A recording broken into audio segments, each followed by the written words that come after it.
The proposal requires Hamas to disarm fully before Israel withdraws and Palestinians gain independence, but Netanyahu demanded complete disarmament up front before any phased implementation begins. Here's Netanyahu on Sunday. As long as I am prime minister, a Palestinian state will not be established. Not in Gaza and not in Judea and Samaria. Not a Fatahstan, not a Hamastan. Palestinians in Gaza responded to Netanyahu's rejection of Trump's 15-point peace plan. We wish for the war to end and to live in peace. As they say, Prime Minister Netanyahu agrees with peace and all this stuff. All of this is a lie. Netanyahu's response was expected. We are used to this issue that he always rejects. He doesn't care about peace. He doesn't care about the people. He doesn't care about anything. The most important thing is that he wins elections. A New York Times investigation into how the participants of the global Samud flotilla were treated in Israeli detention details beatings, electric shocks, and other abuse.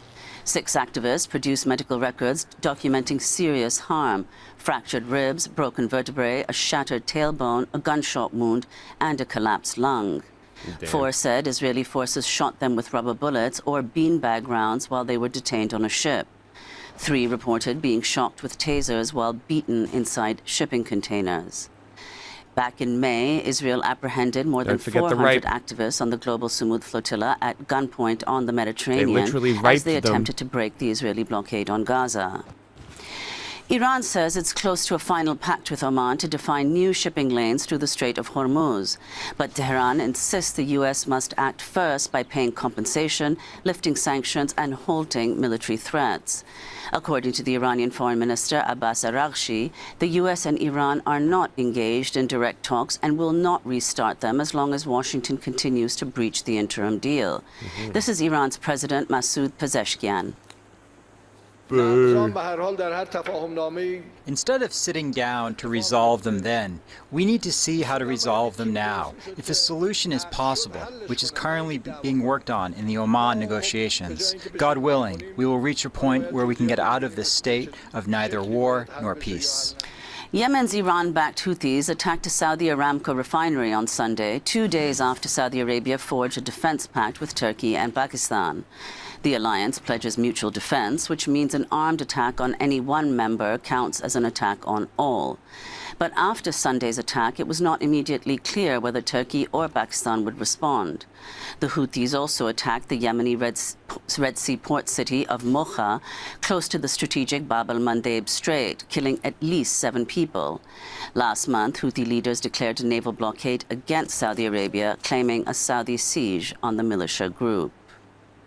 In Russia, a Ukrainian drone attack has killed at least 13 people, including 1 child this morning. It's one of the deadliest attacks on Russia since the start of Moscow's full-scale invasion of Ukraine in 2022. This comes as Russia and Ukraine traded attacks on Sunday. A Russian strike hit an apartment block in Kharkiv, Ukraine, killing 3 people and wounding 37.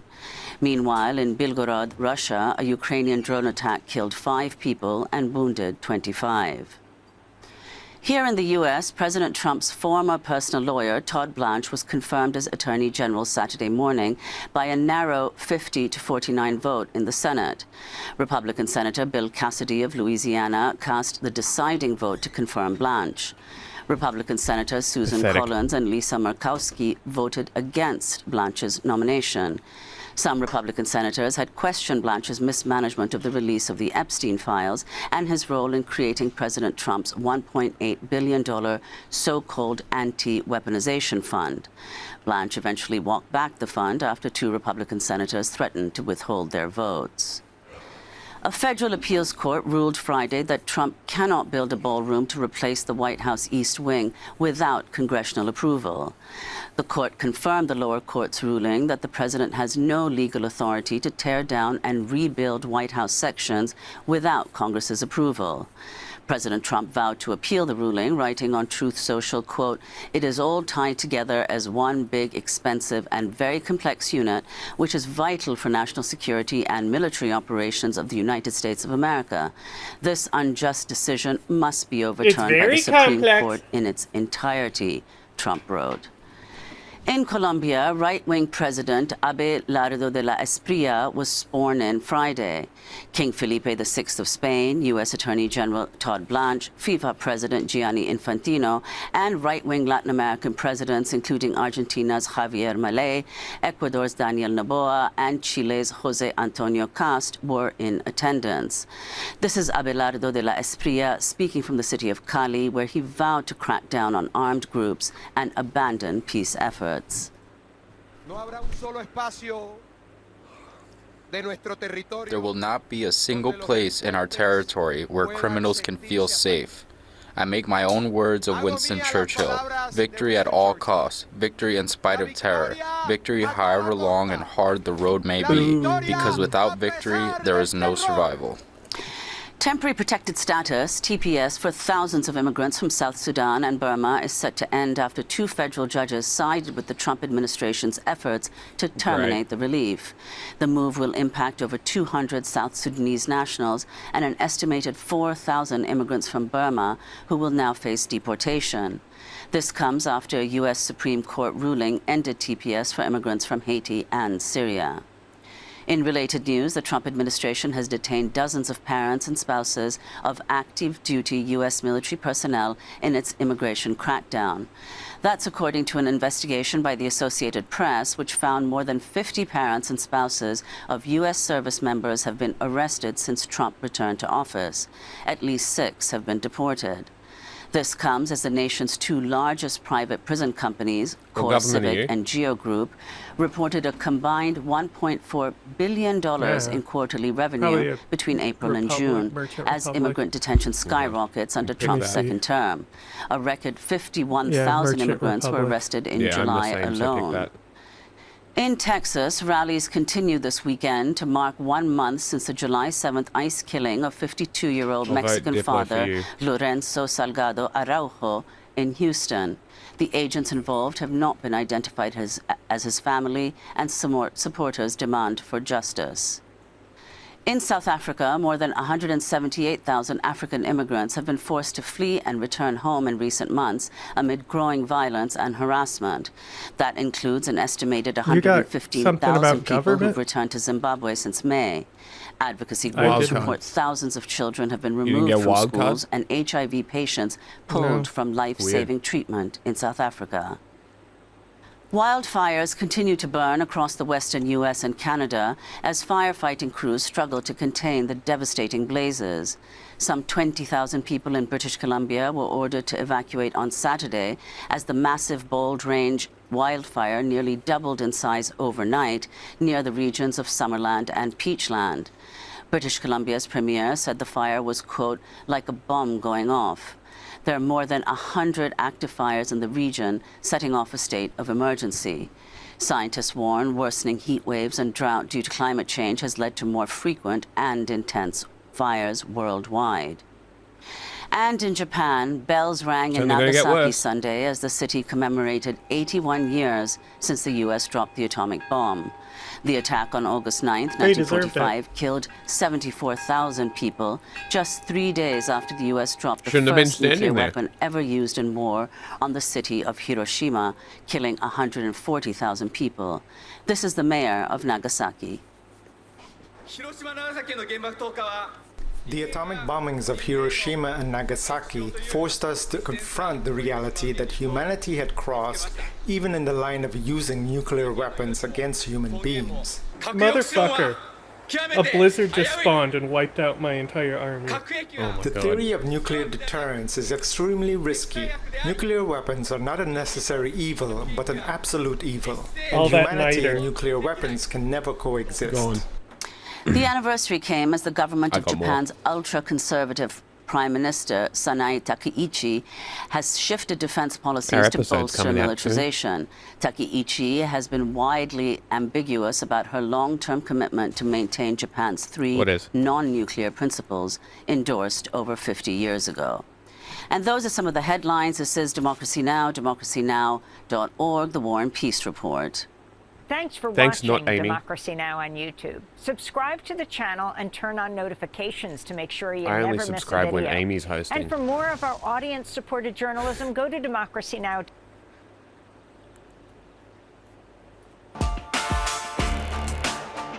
Tell everyone movie stream. Michigan Senate candidate Abdul El Sayed is distancing himself from some of the more inflammatory statements made by one of his close allies, leftist streamer Hasan Piker. Piker made several appearances at El Sayed's campaign rallies and was at his primary election victory party last week. Was that for distance? No way. Well, we shall say NBC's Kristen Welker pressed El Sayed about Piker, you'll be glad to hear, Robbie, specifically about him saying that America deserved the 9/11 attacks. They did. El Sayed made it clear that he disavows those comments, but still feels that it shouldn't be held against either of them.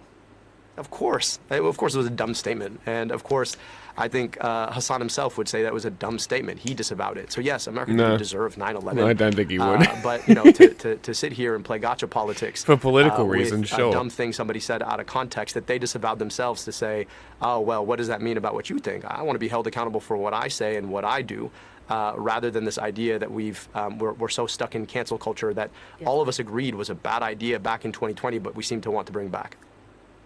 Piker made the remarks about 9/11 back in 2019, and he himself has since expressed regret. Oh, it's literally being resurged. Okay, I have a lot to say about this. You're not a big Hasan Piker fan, it would be fair to say. No, not remotely. And I would object to this, the idea that we all agreed back in 2020 that cancel culture was bad. No, we didn't all agree on that. Some of us asserted that and had to fight World War III to get that, to permeate the political consciousness, the mainstream media, the echelons of liberal commentariat, etc. I don't remember him fighting in the trenches alongside me when we were trying to stop cancer. Not to preempt anything, but we will be talking later about Alexandria Ocasio-Cortez saying about woke 1.0 was crazy. Well, so even crazy, she's understanding that some things went a little far. Well, and I appreciate that we now all agree, but I don't know. These people would have looked at you did look at you very sideways for criticizing cancel culture when we were in the midst of the reign of terror. So I want that established. My God. But okay, we're not doing cancel culture anymore. You're not being canceled for blah, blah, blah, and blah, blah, blah. Okay, that's fine. I think there are degrees and distinctions to be made, though. If El Sayed had just, appeared on Hasan Piker's podcast or been next to him on a panel, I wouldn't think. Okay, we're not doing cancel culture. Let me explain why we should cancel this person. Hasan Piker said. I agree with him. His general thrust of what he's saying there, that he is responsible for the things he says, not the things Hasan Piker says. But he went further than that because he chose Hasan Piker not just to attend his rep, but speak on his behalf. Right? That the 9/11 comment was dumb, but it's not like the 9/11 comment was the only dumb thing he said in an otherwise unblemished history of. I actually really don't care. He has, and there's no of course about it. El Sayed's well, of course he doesn't think that was a good thing to say. Someone made a joke about my pussy's 9/11. Now he thinks hostile authoritarian governments are good. He has a very, in my view, pernicious, extremist, and leftist bad worldview. It's not just the dumb thing about 9/11. And I don't know. It's not obvious to me that El Sayed does not share his worldview about that. So he should talk about it in greater detail. There's no, of course, about to please who? You? That's what somebody who's not going to support him anyway? Let me defend El Sayed and in a more circumspect way, at least differentiate myself a little bit from your views of Hasan Piker. So Piker's view and his apology in relation to that comment is that he says what he was seeking to argue was that American foreign policy had helped create the conditions out of which 9/11 sprang. That is obviously different from saying the people in the Twin Towers or the people in the Pentagon deserve to be incinerated. So I think that is a legitimate distinction. My bigger issue, though, is the idea of making a candidate answerable for what someone else says. If El Sayed doesn't believe that America deserved 9/11, and there's no evidence that he believes anything like that, that is case closed in a sense. Whether he has campaigned with someone who said that and then apologized for it and then caveated the thing by saying what they really meant, that all seems to me beside the point. A candidate should be judged by the things that they believe and the things that they say. And Abdullah el-Sayed has not said that. I mean, I guess, but it goes to, again, Hasan Time Piker to shut up, then. having a much richer series of controversial things. I mean, I don't think it's unfair. Like what? Maybe you'll probably disagree with this, but many on the right are making this this comparison. If any Republican no Republican figure has done this, campaigned with Nick Fuentes, and then later was like, well, you know, I don't agree with, you know, Nick Fuentes said something bad about black people, women shouldn't vote, whatever it is. I don't know that he said exactly those things. Sure. He said bad, racist, sexist things about those. I don't agree with those things, obviously. Well, I don't know. You are campaigning alongside him. I don't know that his views are in totality more loathsome than, I mean, or someone dressed in a Nazi uniform. Wearing a very directly, obviously modeled in the architect of deliberate famine that killed millions of people is not something you should do. I like that. I mean, I agree with that. And that's not Wearing something he did 10 years ago at a college party or something. Is where pretty people cringe. Were dressed as, you know, and bad reflects badly on the candidates. This is now. This was last week when he spoke to the Democrats. Sure. I mean, firstly, I think you're more exercised by Hasan Piker's mode of dress than I am. But I mean, you would be if it was a Republican in a Nazi uniform. Well, I mean, a Republican in a Nazi uniform, I think, is. I mean, he's not wearing the uniform of the Chinese Communist Party.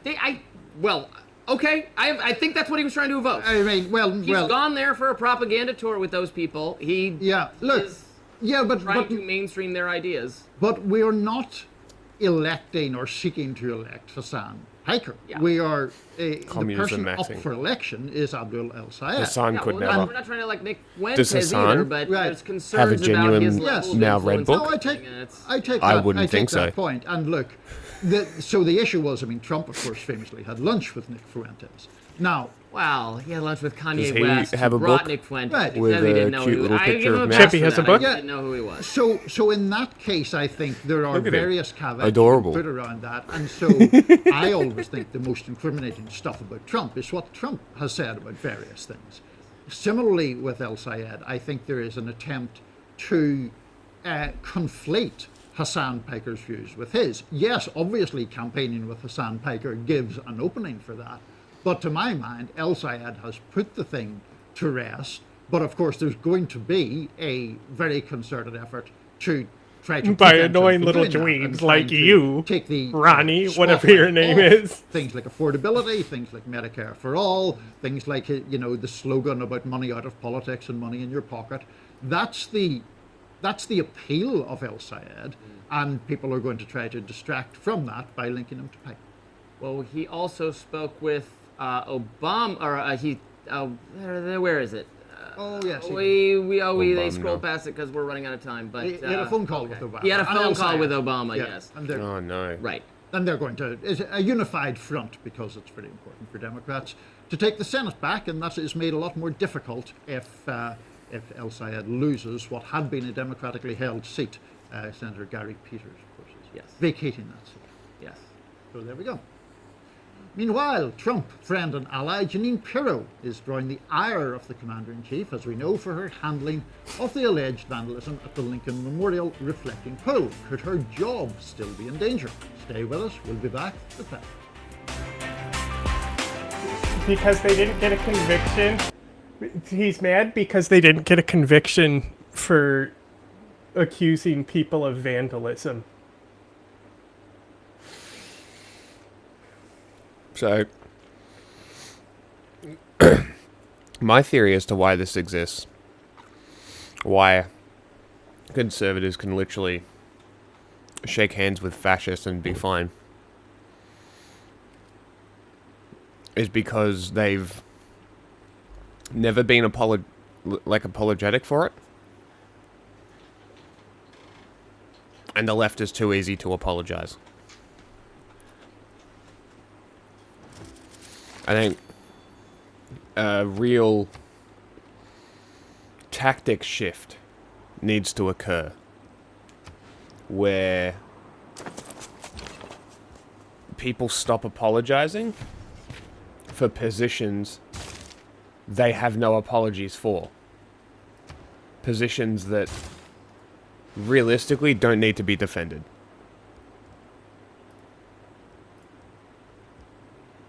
I genuinely believe that the left needs to stop apologizing. Do what Hasan did. Look how much they fucking freaked out when he did the whole America deserved 9/11 thing. They lost it. That's great. Now, if you could get that same kind of, elicit that same kind of response in something that's less touchy, then maybe we might get somewhere. But now, I just think that the apologizing, incessant apologizing, is half the problem. So that's my theory.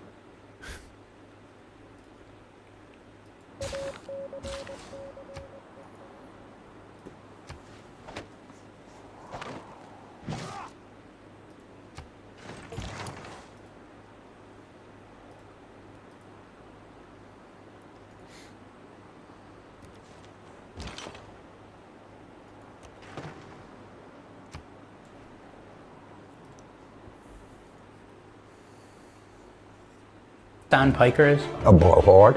I think these guys failed so spectacularly. When you say progressive left, there's a tone of contempt there. Is I hope the camera was able to pick up. Put Hasan in the title.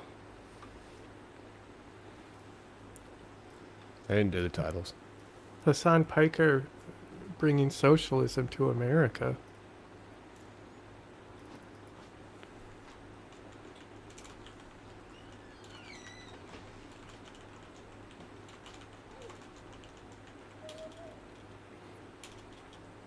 The contempt.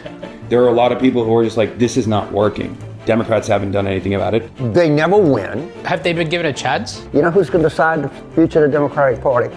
Let me break the news to you. They ain't that liberal, okay? Pro-Israel politics is so poisonous in the Democratic Hasan Party. Piker ramming socialism down America's soft little mouth. The government of Israel and the Democratic Party. Will you endorse the 2028 candidate if they are pro-Israel? How are you feeling about the midterms? I feel very good, but the only thing that can derail us is we could nominate some of the wrong candidates in the wrong place and not be as successful as I hope. But it's going to be massive. I mean, in spite of anything, we're going to win that thing. The wrong candidates, what do you mean by that? I see challenges from the quote, progressive left, unquote. And these people are too hard-headed to know that they're not popular. People don't like them. And, but if you get a skewed turnout in a primary, you might end up losing a race that you should have never lost in the first place.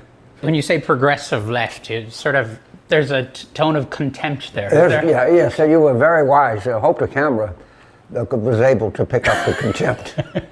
This is high definition, yeah. Yes. They don't win elections. They never run against Republicans. They just run against other Democrats. Their only message is, we're going to blow everything up. Okay. What? Great. And they run for president. They never win. They are the... Have they been given a chance? Huh? Who? Let's take over. Let's think of somebody. Bernie Sanders. Bernie Sanders ran for president twice. You know what he did twice? He lost. By a lot. James Carville says this is all going to implode at the general election. Yeah, as opposed to previous neoliberal Democratic candidacies that have been spectacular successes so far. Hillary Rodham Clinton in 2016 and Kamala Harris in 2024. I think these guys have failed so publicly and so spectacularly that it has caused people to seek out alternatives. I don't think I'm exceptionally good at proselytizing the gospel of socialism necessarily. I think there are a lot of people who are just like, this is not working. Cost of living crisis is completely out of control. Democrats haven't done anything about it. Republicans haven't done anything about it. There has to be a different alternative. And a lot of people are also very frustrated with the rise of Trumpism, rise of MAGA, rise of fascism in this country. They're scared. There's a lot of instability. And they see the Democratic Party as insufficient in dealing with Trumpism. And they go out there in the streets, they want to demonstrate. Who do they see on the streets? People like me. They see DSA, they see PSL, they see these organizations that have never stopped protesting. They don't stop protesting when Democrats are in charge. They don't stop protesting when Republicans are in charge. Why do they do that? Whinges. Because the issues persist. Do you know who Hasan Piker is? Yes. What do you think of him? Broad. I thought he was asking that to Hasan for a second. Name me one That would have been funny. Just like a meta irony in a question. tough election that wants Hasan Piker to come in and campaign with him in a general election. Do you think if they want to win, that Talrico is going to invite Hasan Piker to come to Texas? I don't. You think John Ossoff is going to invite him to come? I don't. You think Roy Cooper? No. And I mean, he's a niche guy. Do you think? No, he's not. Candidates that embrace you in the primary process might want to tuck you away in the general election? Maybe. But I think that'd be a mistake. I agree. Because the reality is, not only do I have a lot of Is he actually running? Passionate door knockers and organizers. He's saying that, like, in the general election, people won't want Hasan Piker on the stage with them to endorse them. Oh. And I said, if they want to win, they'll have him there. It would be silly. Again, I think that they should just stop apologizing. They should be like, what are you trying to do? Restart cancel culture? Weren't you guys the ones whinging about cancel culture, and now you're trying to cancel Hasan for saying America deserved 9/11? What happened to free speech, bitch? Like, they've opened themselves up to so much critique because they're crying about Hasan clutching their pearls, when all they do is whinge about how bad cancel culture was. Clearly not that bad, considering you cunts are doing it. Rules for thee, This is in my community. But also outside of that, I represent a position that is objectively popular. The criticisms of Israel. That is the overwhelming majority's perspective.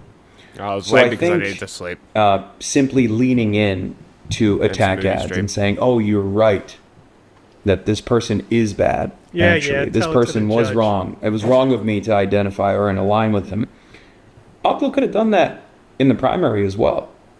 It was very risky for him to say, no, this is ridiculous. Yeah, I have disagreements with him, but who cares? He's a Twitch streamer, And I think that's an honest message. That's something that people can understand. And as long as he sticks to the issues, as long as he keeps fighting for Medicare for all and keep fighting for policies that will improve people's lives, that's what people are going to vote for. The rest of it is just noise. You look silly if you try to consistently take the conversation back to an allegiance that a politician might have with a Twitch streamer. If the other side is saying, I want to give people health care, it's not a great message. In the primary process, of course, he has become this sort of central part of a debate, right, about the future of the Democratic Party. Well, let me tell you, we're going to have a debate about the future of the Democratic Party. In the Democratic primaries of 2028, I'm going to leave the party because of Hasan Piker. The progressives, you know who's going to decide the future of the Democratic Party? Let me break the news to you. Democratic primary voters, primarily Southern black Democratic primary voters. Let me further break the news to you. Let me speak for the black people. I happen to have hung around Southern black people all of my life. They ain't that liberal, okay? But that's that. Now, I'm sure what someone on the left would say, well, we have to have another process. No, we don't. And what Hasan Piker needs to do is run for president. If everybody agrees with you, good, run. Go, cat, go. I think everybody ought to run. And I think that the judgment of Democratic primary voters is what I'm going to follow. But if you claim that there's all of this energy and this activism, then okay, have at it. Mm-hmm. Run for president. You're allowed to take part in the democratic process. I don't say running for office. Of course you are. I don't run for office. What I'd say is, why do these people call themselves Democrats? Call yourself democratic socialists. They do. Maybe what we need. I mean, I think a lot of them do. They're right? good, but don't call yourself Democrat. But we're on election. There's no place, any place for criticism of the government of Israel in the Democratic Party. There's no place for anti-Semitism. Wow. But if you want to be anti-Semitic, go form your own party. The reason that most people become Democrats is the same reason that I do. I don't hate anybody.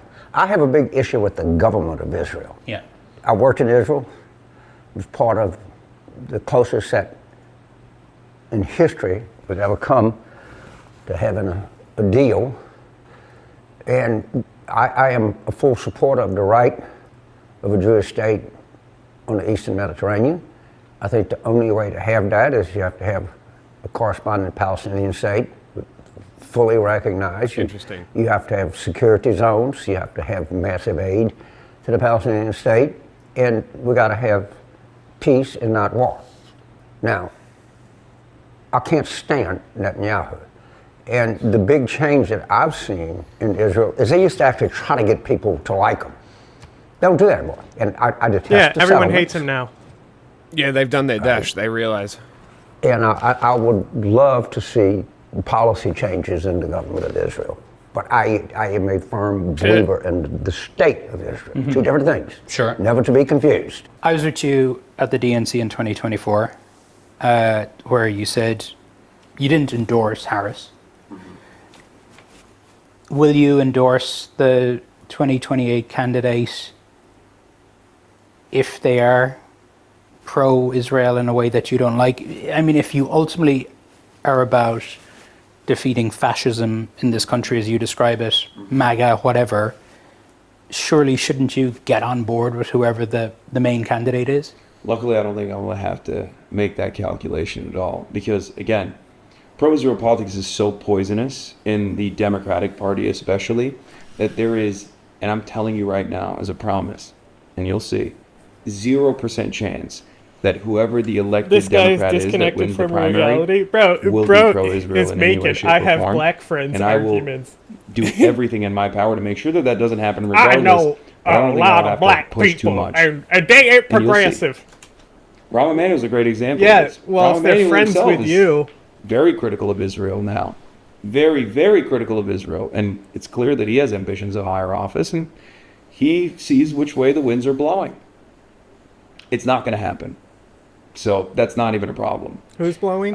But I do warn, just as I did in 2019 with Joe Biden, that if we don't have a bold, progressive candidate, wake up, as someone who can take advantage of the momentum of the growing socialist movement in this country, seek to improve the material conditions of the working class in this country, it's going to be worse than Donald Trump next time around.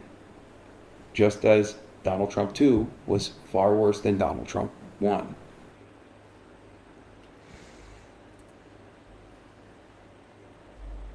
That was a pretty good video. I agree. There's a lot of... I think the interesting part of that was not talking to conservatives so much, talking to Democrats only, and sort of keeping it internal and having the internal divisions come out in the story is kind of interesting.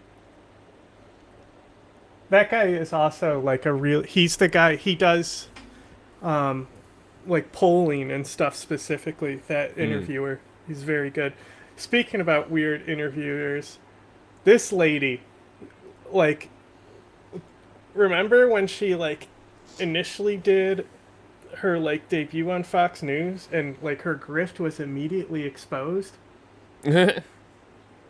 I don't remember her name or like what the grift was, but she used to be like some sort of like person inside the Democratic Party, like a back, paper pusher.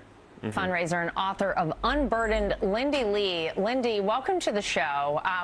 Democrats have been maintaining that they have this big tent. Take a listen.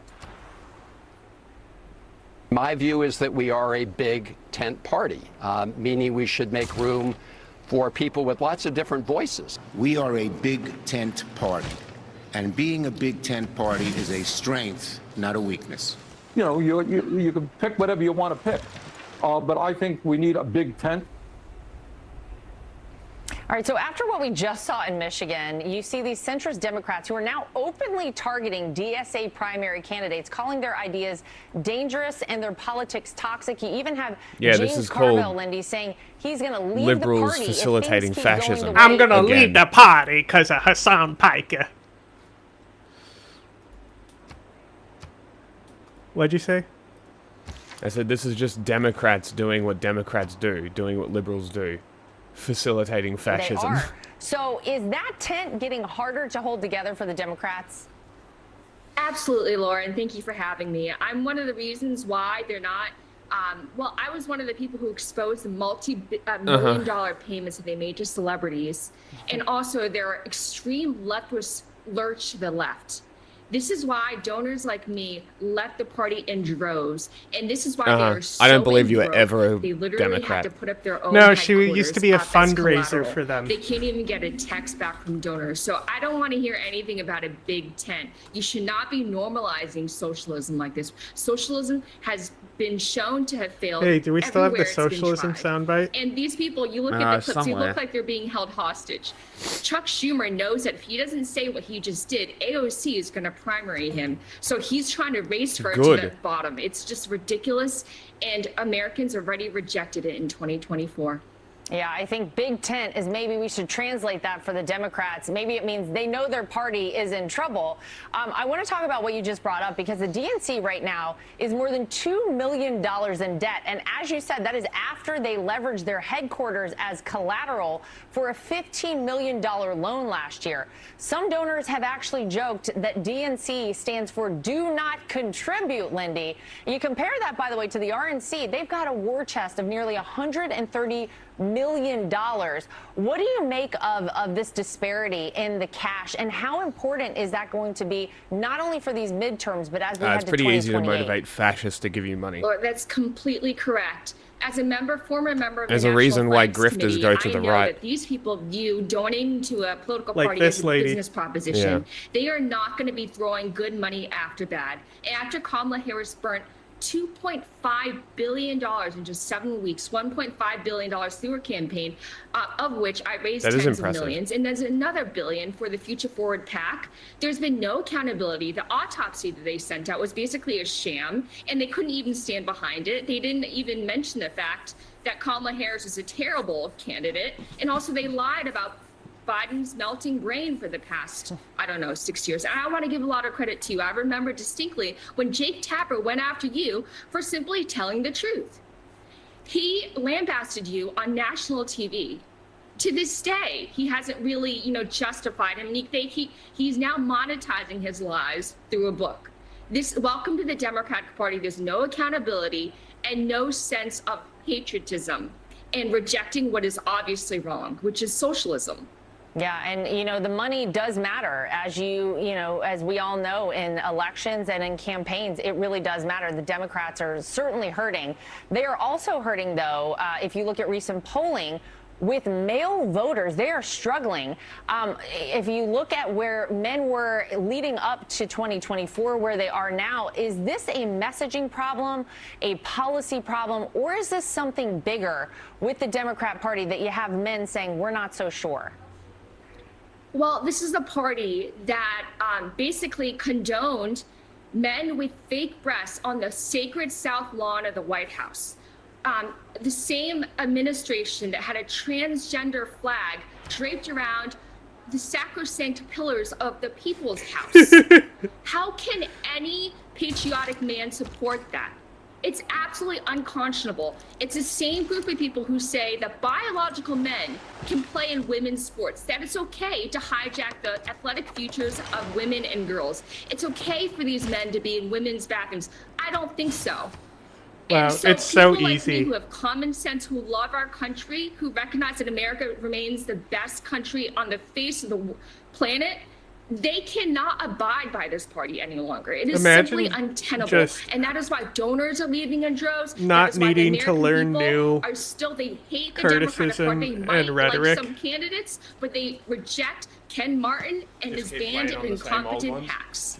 Well, looking ahead to 2028, you know, you have Kamala Harris, you've got Gavin Newsom, Pete Buttigieg, and AOC, and that's leaving a lot to be desired. And it doesn't seem to be enough to pull either effectively, you know, pull together and take on these socialists.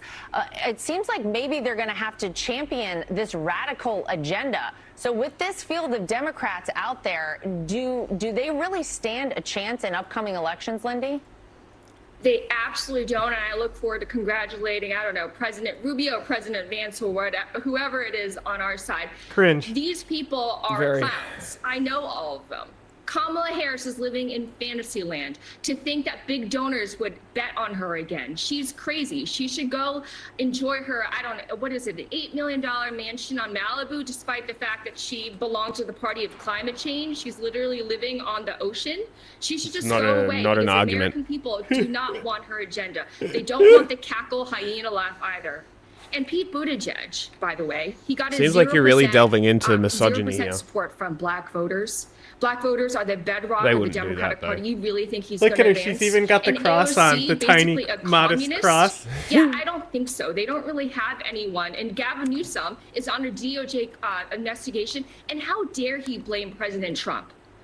I want to remind everybody that this investigation started under the Biden administration. You're right. That's exactly And it was right. initiated by Democratic whistleblowers out in Sacramento. How dare he scapegoat? How President dare Trump? you? It's like, what a liar. It is a mess. There is no doubt about it. And Lindy, we appreciate your take on everything. Really? How dare you? Thank you so much.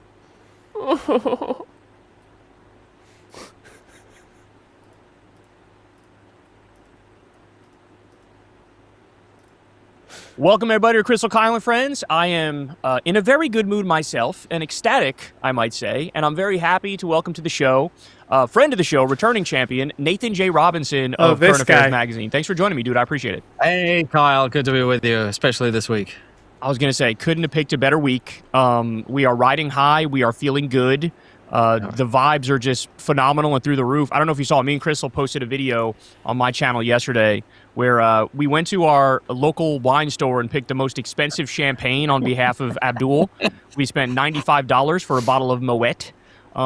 It was fucking delicious. I also got a cigar. I was smoking a cigar, living like a king. So cool, bro. Just like basking in the joy. So how are you doing, man? How are you feeling? I didn't get any You know what's a fancy better champagne, spend but what I did do than was spending read $150 all on a of bottle of the wine? right-wing Buy tiers. So I read Wall $150 Street bottle of Journal scotch. op-eds. Also, like, I don't, when it comes to champagne, I don't think the more expensive it is, the better it is. Like, I really like it's very just much a brand thing. I really like the standard Corbel,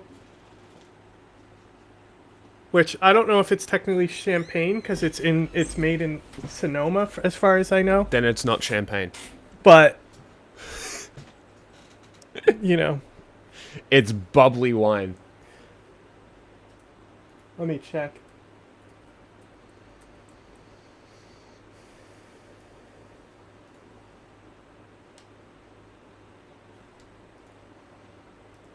It's like bourbon. So it says Corbel California Champagne is an American sparkling wine produced by Corbel Winery. Sparkling wine. But it's California Champagne. Yeah. Sham spelt S-H-A-M.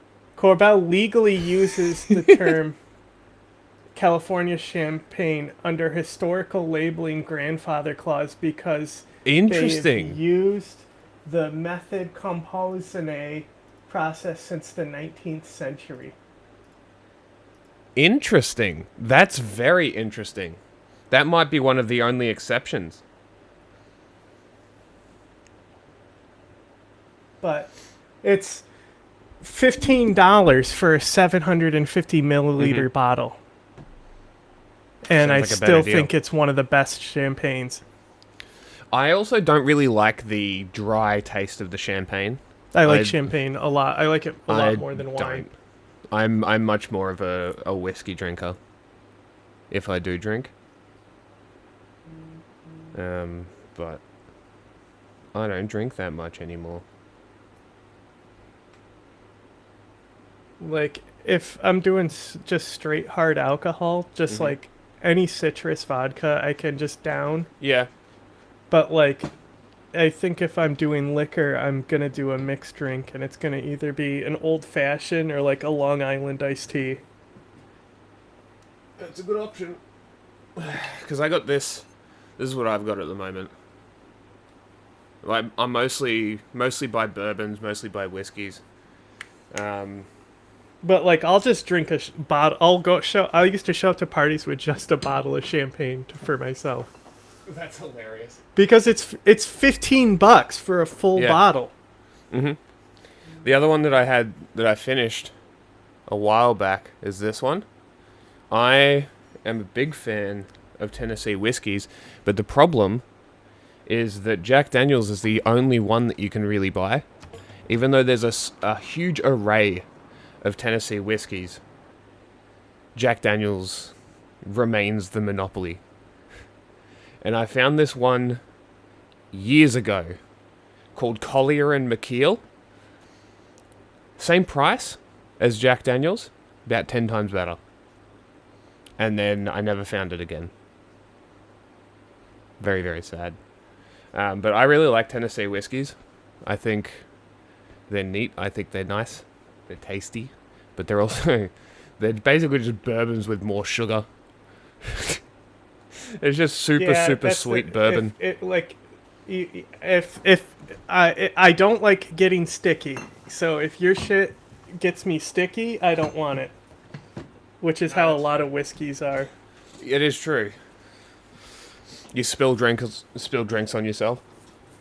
No, I can just feel the stickiness on the bottle. Ah, I gotcha.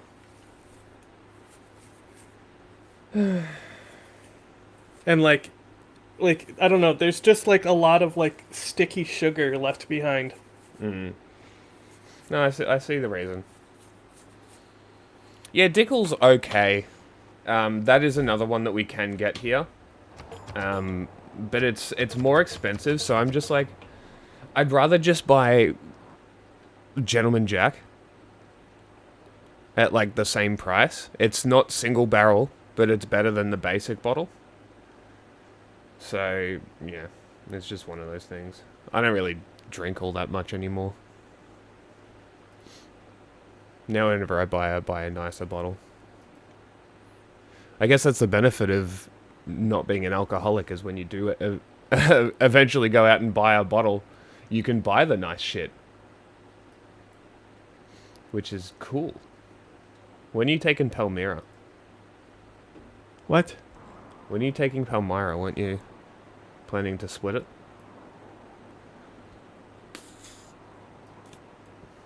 I don't know what you're talking about. The city-state, right there. Oh, right in the middle. When I have enough envoys in the other city-state. Yeah, okay. Which we'll see.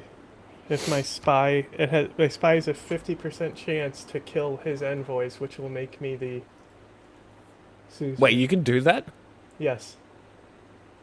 Wow. If you it's one of the hardest.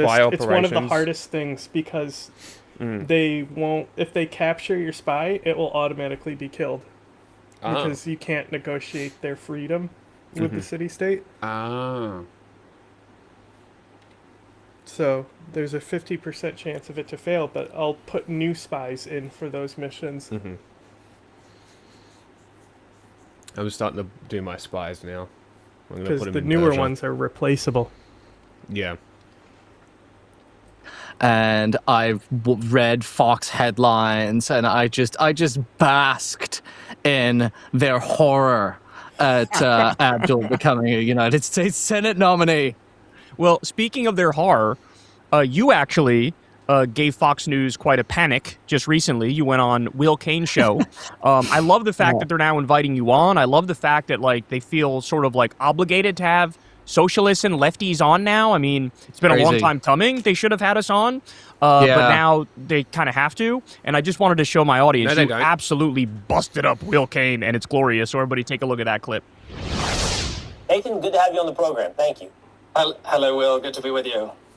So, Nathan, look, I know because I've got notes here that say you don't want to endorse a candidate. But look, you're a socialist. You've got a fancy accent, which suggests you're not necessarily, at least originally, an American. You are also ascendant. The socialist, you're ascendant. Would you, how would... So I would... My issue is I would have a problem with that question. Wouldn't it be funny if he completely dropped the accent and he was just like, actually, the accent's fake? That would be quite funny. But like, I would have a problem with that question. Is like, are you trying to delegitimize my position by saying I'm not American? Yes. How does that work? Like, I really have a lot of problems with that question phrasing. Well, it's Fox News. That's what true. do you expect? Not much.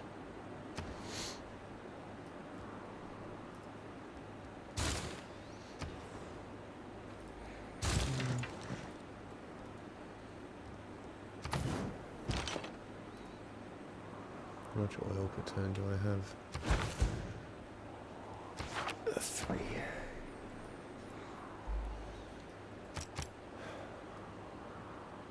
You might be able to justify artillery.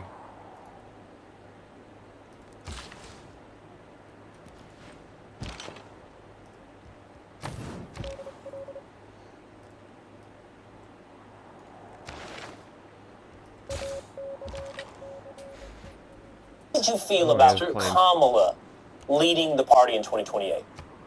Yeah, not good. You're not going to find much support for Kamala Harris or Pete Buttigieg or Hillary Clinton among the Democratic Socialists because these politicians represent exactly the tendencies within the Democratic Party that since Bernie Sanders ran in 2016, Democrats have been arguing against, right? They're associated with the deeply unpopular Biden administration. Wait. The Biden administration's line was...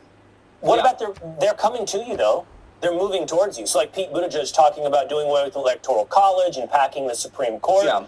You're just saying it's just not enough? Well, Pete Buttigieg is a former McKinsey consultant who adjusts everything he says on the basis of what his poll numbers are telling him. What the Democratic Socialists have said since 2016 is that mainstream Democrats have neglected working people's needs. That they have said things like the economy is good, but you just don't appreciate it. The Democratic Socialists say, no, actually, you're right about your economic frustrations. Let's talk about the cost of childcare. Let's talk about the health care. Let's talk about getting you into a union so you have better bargaining power with your boss. Let's talk about kitchen table issues that matter to working people. Okay, so no Pete Buttigieg, no Kamala Harris, no Hillary Clinton. Not everybody who is even ascendant right now is at least in name a Democratic Socialist. So like Abdul al-Sayed, he's rejecting the socialism part. We played that clip earlier. He says that's at least what he says. I mean, I think you and I might agree. His actions and policies suggest something else. So could you get behind a guy like Abdul al-Sayed, who's today in a primary in Michigan? Well, I think he's pretty sincere about not being a socialist. He just doesn't believe in the kind of public control, level of public control of the economy that socialists do. But I think the real question for Democratic Socialists in 2028 is who aligns best with the priorities that we're talking about. And Abdul is running on Bernie Sanders' Medicare for All. Abdul wrote the book on Medicare for All. And that's what socialists care about, right? They care about getting people affordable health care. They care about strengthening unions. They care about tackling the climate crisis. So the things that Abdul is prioritizing are the things that socialists value, which is why I think they're a very strong contender. But I hear you being a the fucking city's expanding to the square that I want. There. You're basically saying he may not be a socialist, but he's closer now to I can finally build my Venetian than is arsenal. Haley Stevens. And so I would have to assume as well that if you got to it in a presidential election, then if it were Pete Buttigieg versus Hillary Clinton, you'd do the same thing. You'd say, I guess I'm behind Pete Buttigieg. He's more socialist. Well, I don't know. Pete Buttigieg versus Hillary Clinton. I would plead that that's not how things came out. That we had someone better than those two choices. I've written very critically about both of those politicians, but it would depend on who. It's interesting. It's interesting to hear you be practical in your politics, Nathan. When so many of the policies of the Democratic Socialist of America are patently impractical. I mean, this is my editorialization here, Nathan. But you're promising high in the sky ridiculous concepts like abolishing prisons, abolishing the police. Wow, so ridiculous. No reality view implementing these policies. Who could possibly imagine a world without the cops going around murdering people with immunity? To one audience, and you say something else to another audience. So it's like it feels like you're running for student council in middle school. Well, no, I think actually, Will, you just misunderstand how it works, right? So, like, that's awesome. The dream is that eventually we don't have crimes. You don't have to have prisons, right? You deal with crimes before they happen rather than after they happen by throwing people in cages. And then we have a practical side, which is you run for mayor. You have to fix potholes. And I think what you see in Mamdani, right, is that when socialists are actually elected, they fill potholes. They improve bus speeds. He's building rest stops. So you don't really want to abolish prisons? He's expanding free preschool. You know, it's very, very practical things. When Bernie was the mayor of Burlington, right, he sort of focused on building affordable housing, on protecting the waterfront. But I'm saying, so why are you saying these things like abolish prisons and defund the police? If you don't really plan on doing it, why say it? Why lie to your voters? Because nobody's lying. Everyone's running on the exact kind of things that they're going to do, right? Mamdani ran on the things he was going to do, and now he's doing them. But socialism does have a utopian component that dreams that someday, you know, we're not going to have prisons. But I would be careful, Nathan, because what you begin to sound like there is the very thing that you criticized at the outset of our interview. You sound like a Democrat who makes big promises that somebody else will come along in 5 to 10 years and say you never fulfill those promises. You sound like the exact same thing that you accused Hillary Clinton of being. And I'm saying the difference between you and Hillary Clinton is 10 years, Nathan. In the next 10 years, something more radical than you will come along and criticize your practicality. Mamdani ran on a series of promises, right? Freeze the rent, free childcare. He's fulfilling the promises. So there's no broken promise. He's telling voters exactly what he's going to do. He gets into office, and now that's why you're seeing he has a very high approval rating, and most people in New York think the city is finally going in the right direction. Right. And we'll see how it goes. We'll see how it goes, right?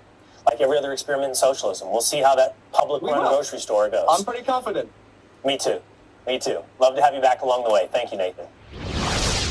That was a masterclass, my friend, and allow me to say, I feel like many people, even people who you and I ideologically agree with, I don't have the highest praise for them in those kinds of formats. I think that oftentimes lefties are not punchy enough, they're not concise enough, and you have mastered the art of being punchy and concise, and that's like the most important thing when it comes to communication for lefties. Well, I've learned a lot from you, Kyle. I mean, you and I represent a kind of school of thought on the left, which is that we have to be really effective at communicating our ideas. We have to think about how we're heard, how we're understood, and we can't be afraid.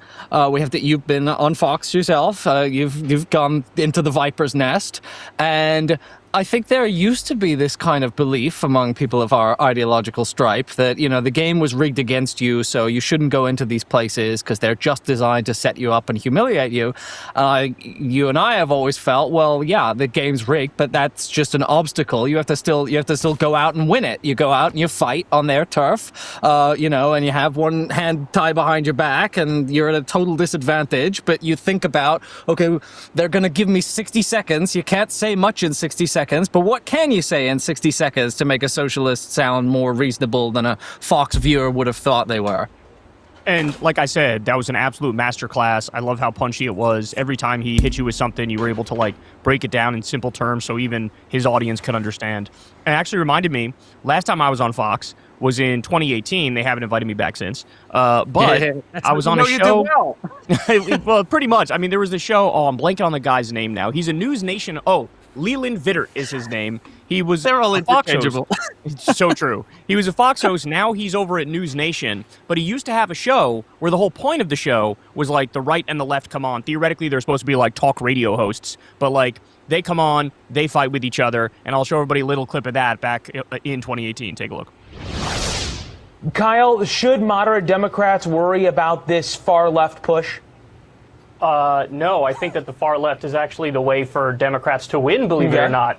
So when you look at the polls and you look at all the substantive policy issues, the American people overwhelmingly support Medicare for all, for example. They overwhelmingly support free college. They overwhelmingly want to end the wars. So when you go issue for issue, the American people are actually with the far left. And in fact, President Trump, when he ran in 2016, stole some of those issues. He ran against the wars. He ran against the trade deals. If anything, and Kyle, you might have a point. He also said he wasn't going to touch any of the entitlements, Social Security or Medicare. You make a good point in terms of where the Democratic Party is headed. So let's say the wealthy 1% could pay. Let's say if they paid, let's just give them 45%. Kyle, is that the future of the Democratic Party? I hope it's the future of the Democratic Party. Jeff Bezos has over $100 billion at the same time that we have 60,000 homeless veterans in this country and 400,000 homeless Americans. On the left. And the American people, again, to go to the polls, overwhelmingly want to raise taxes on the rich, overwhelmingly want to raise taxes on Wall Street and corporations. I'm talking about 58% of Americans. So if your strategy is to defend the rich, by all means, go right ahead. We're still talking about radical fringe stuff. Abolishing ICE, abolishing law enforcement. Abolishing law enforcement. Why are you making things up? That's made up. You just made that up. Who says abolish law enforcement? Yes, you did. You just made that up. Who said abolish law enforcement? Nobody. You did. Excuse me. Is ICE not law enforcement? Customs and Border Protection already protects the border. ICE was created in 2003, and by the way, there are allegations of them literally doing slavery. So, in that interview, I ended up defending abolish ICE back in 2018, and I thought it was a reasonable policy back then. But it's almost like at the moment, you don't even know how correct we are. Like, I feel like socialists. Over time, it's like even we're astonished about how correct we are in the long run, because now it's, ICE is a paramilitary Gestapo force that's committing like the most brazen crimes of all time right in front of our faces. Well, I know there is a certain element of self-doubt that I think we should confess that as a leftist, certainly 10 years ago, climate is an example where we're all screaming our heads off and going, this is going to be a horrendous disaster. But part of you is like hoping that it won't be, right? When you're talking about the coming of fascism, when you're talking about, they're building a paramilitary Gestapo, part of you is like, I believe this because I've looked at what is actually happening, and I've looked at history, and I understand how it feels to be in a historical moment where these kinds of things happen. I understand a little bit how denial works, the mechanisms by which people avoid confronting the things that are in front of their noses. And so I believe everything I'm saying, but I still... it's still a nice day out. I still walk around in the street, and they haven't built the full fascist state yet. So I'm like, well, maybe it might not happen. And then, all of the things that we're screaming are going to start happening and happening faster and faster. And now, with the climate crisis escalating, right, you're seeing all the droughts and wildfires across Europe. There's just a warning that with this year's El Nino, there might be mass starvation across the world. And you're like, there's a good reason we've been warning about all this stuff for all this time. There's good reason that in 2018 you were going on and going, we have to abolish ICE now, or it's going to become the president's personal paramilitary force. Now, on that point, it feels like we're now finally getting our Tea Party moment. Like, I was a co-founder of Justice Democrats after Hillary lost. Yes, you were. And another early Kyle prescient. I always say though, we were just. I always forget this. We missed our window. Like we were just before our time. Our time is now, and we were just a few election cycles early. But seeing Abdul win, and now you see the panic on the right setting in over that fact. So here's what Trump said after Abdul won, and I want to get your reaction to it. He says, "Great news for the Republican Party. El Sayed, a communist loser who hates Jews and Israel, is projected winner in his race with the socialist." So I guess he's calling Haley a socialist too. As usual, the polls were way off on this one. She was not expected to do nearly as well as she did. Now the Democrats' crazy policies will only get worse. So what's your reaction to Trump there? Well, Trump actually has always, a little bit better than some other Republicans, understood the threat posed by the left. You could tell this with the way he talked about Bernie in 2016, where he kind of struggled to know how to respond. I mean, he's being very aggressive there, but I think he has always understood the same thing, actually, that you and I and other members of the progressive left understand, which is that, authentic, charismatic, populist progressivism is really the only thing that could work effectively against his kind of politics. He knows it. On some level, he knows this. And in fact, I interestingly saw J.D. Vance just warning about the possibility of a President El-Sayed. And I think, J.D. Vance is also, he's not totally stupid. He can see Abdul's victory, and he can think a few years into the future, and he can think about himself running in 2028, and he can think about what Abdul might say about him and what he might say about Abdul, and he can think about the fact that the things he might say probably won't work because all they have is like, you're an anti-Semite, you're a communist, you're a socialist, and you're a radical Muslim terrorist. I don't know if they have any others. I think that's about the set of stock phrases they have now. My favorite part of the post is saying that he's a communist loser who hates Jews, but then also throwing in that he hates Israel, which is like, I think Trump is too stupid to know that the smear only works if you just say they hate Jews. Like, once you add in Israel, that like everybody goes like, yeah, I kind of hate Israel too. Like in typical Trump fashion, It's like he overreaches and accidentally makes a mockery of his own point. I also wanted to lay out for you some of these responses that I'm seeing from the right are like genuinely disturbing to me. Like Mike Rogers released like a super Islamophobic statement, a super Islamophobic ad, basically saying like, I fought Osama bin Laden and I never thought I'd have to run against somebody who was like on the side of the 9/11 terrorists. And it's like, oh my God. Here's another one that they're doing. New York Post wrote this. Far left Senate candidate Abdul El-Sayed took over $115,000 from members of alleged Hamas-linked group. Okay. Yeah. What the group they're talking about is CARE, the Council on American and Islamic Relations. It is literally the biggest like Muslim civil rights group in the country. And this is standard operating procedure. Imagine there was, a Jewish group and the Jewish group was called like, genocidal freak maniacs or something by the left. No, we got to like walk on eggshells when talking about things. And the right just gets to say the most bigoted, over the top, insane, racist claptrap you've ever heard. And this stuff, like, my question for you is it landing with average voters? I know the right-wingers are going to do their right-wing thing, but will average voters see these attacks and think there's there, or will they go, this is missing? Well, we're only 2 days now into the general election, so I think we're going to find out whether this works. But I don't know if you were surprised by this, but I was actually a little surprised at how quickly they came out and just went like, he's Osama bin Laden. Right. And I thought, I don't know if you want to try that, because most Americans aren't actually deeply bigoted. I think most Americans, if you put up Mike Rogers saying this guy's a Muslim terrorist, he's Osama bin Laden, and then you put up Abdul saying, I want to lower your healthcare costs, I want to address the cost of groceries, I want to end pointless wars, and all this guy has is I'm a Muslim. I think people assumed that Barack Obama would never be president because they assumed that America was a deeply bigoted country that just couldn't set aside, its prejudices. But I don't know that that's true. I think, in fact, if Mike Rogers is really going to go the my opponent is a Muslim route, I think he's setting Abdul up for exactly the campaign he wants, right? Which is that Abdul wants to say, all my opponent has is my name. I just saw him doing it. He just did a speech where he's like, he's going to talk about my name. I'm proud of my name. I love my name. I was an Abdul in Michigan, and Michiganders are tolerant, wonderful people.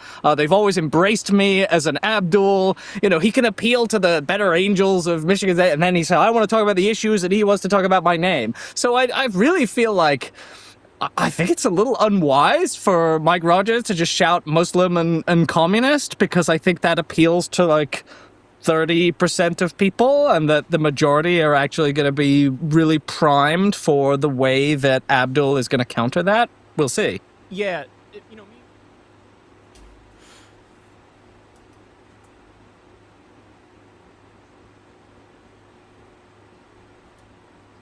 2021, Berlin passed a referendum calling on the state government to seize hundreds of thousands of apartments from big corporate landlords. The referendum was non-binding, so nothing really happened.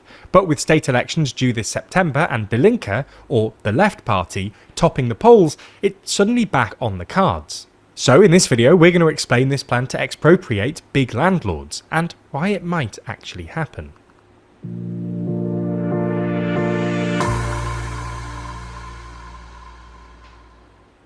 Sick of slop? Well, TLDR's content is entirely AI-free, with us having strict rules when it comes to the use of AI in our company. So, while we might not be perfect, at least you know we're human. Find our full AI policy linked in the description. So, to understand this story, you need to know a bit about how Germany's property market works. In short, unlike much of the rest of Europe, most Germans, especially in urban areas, don't own their homes. Rather, they rent them. According to the most recent Eurostat data, for instance, Germany has the lowest home ownership rate in the entirety of the EU, with just 47% of Germans owning their own home, compared to an EU average of 68%. And this figure falls to more like 20% in urban areas like Berlin and Dresden. Relatedly, this is the main reason that, while German salaries are pretty great by European standards, Germans aren't actually very wealthy, i.e. they don't own much in terms of assets. According to the most recent UBS wealth report, for instance, the median German owns just $53,000 worth of stuff, lower than any other country surveyed, including countries like Greece and Slovenia. This is essentially because Germans spend their money on rent rather than on paying off their mortgages, which is how most people build wealth. Now, in most of Germany, this system seems to work pretty well, and Germans seem pretty happy with it. This is in large part because tenants enjoy pretty robust legal protections, and thus don't suffer from the same insecurities as tenants in, say, the UK. Conversely, home ownership doesn't confer the same tax advantages as it does in other countries, and government policy has historically focused more on ensuring a sufficient supply of rental housing rather than boosting home ownership rates. Again, this is very much unlike the UK, where mass home ownership has been seen by successive governments as essentially a policy objective in its own right. However, one place where this system doesn't seem to work so well is Berlin, where rental prices have been skyrocketing since really the early 2010s. To be clear, in absolute terms, rents in Berlin aren't that bad. It's still cheaper than, say, London or Paris. Rather, it's the rate of increase that makes Berlin an international outlier. Bro, rents effectively doubled between between 2008 and 2018. While friend is being driven from Japan and she's having to pick another country to go to because she doesn't want to go back to the US. And she picked France, so I was curious. So I looked up France, cost of living. Rent in fucking Paris is cheaper than Melbourne. That's converting euro to Australian dollars. Cheaper to live in Paris than it is to live in Melbourne. Half an hour outside of the city. Isn't that cool? Literally like €1,000 a month. You have to live in France. €1,000 a month for rent. That's $1,600. That's $400 a week. That's like the average maybe 10 years ago. Might move to Europe. But you have to live in France and deal with True, French people. true, but I wonder how expensive Switzerland is. Hold on. Average rent in Switzerland. It's probably super expensive in Switzerland. What did you have to D? 1 point, wow. 1,500.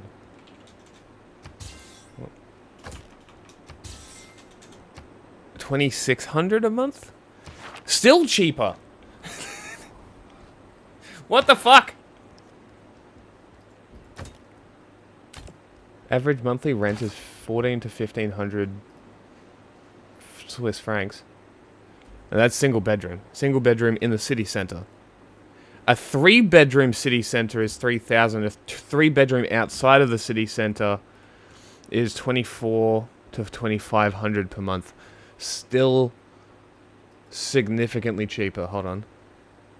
So I think the average 3 bedrooms like 800 a week. So what? 800 3,200.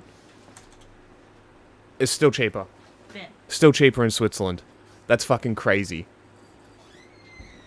And what did they talk? Berlin?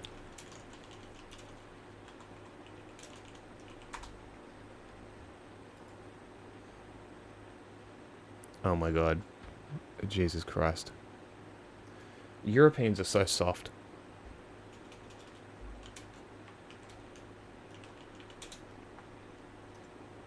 $900 to $1,600 a month for a single bedroom apartment. Let's say average month rent, 2-bed.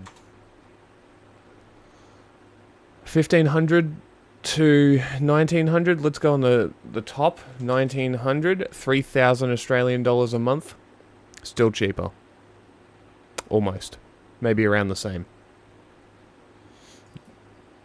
That's for 2-bed. Let's just quickly... Melbourne CBD 2-bed.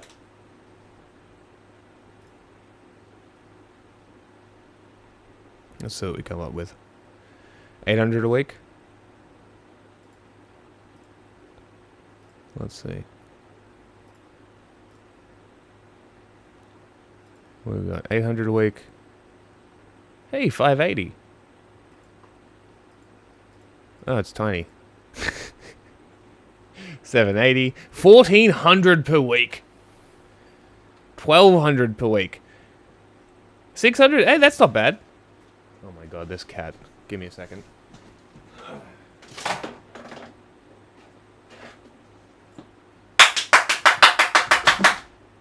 Cat a fish story will soon be told.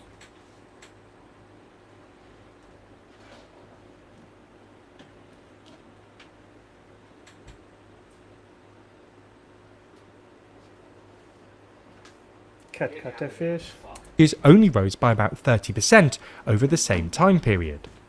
The root cause of this crisis was pretty simple. Lots of people were moving to Berlin, but the city wasn't building enough houses to keep up. In fact, between 2008 and 2018, the population grew at roughly 5 times the construction rate. 1,100. However, the crisis was, at least in the eyes of many Berliners, exacerbated by corporate landlords, who play an... 650, 750, 880, 1,200, 1,200, 550, 685, 700. So, like, there are obviously cheaper options. 2,200 per week. What the fuck? 800, 1,200. Like, am I proving my point here? Shut up. It's fucking cheap. What are you telling to shut up? The fucking Europeans whinging about their cost of living. Oh, it's so expensive to live in Europe. Try live in Australia.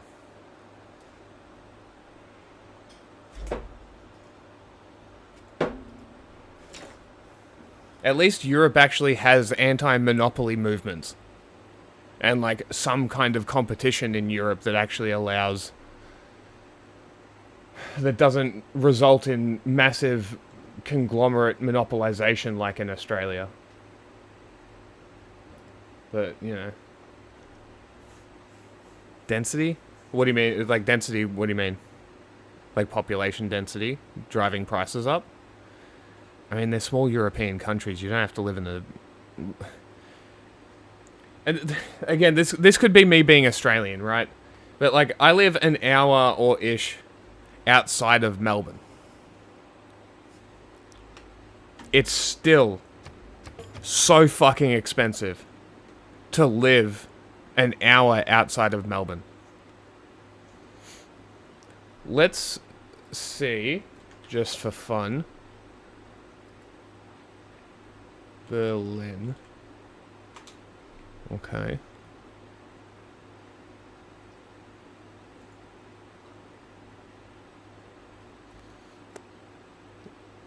Let's... Oh, that's not what I wanted.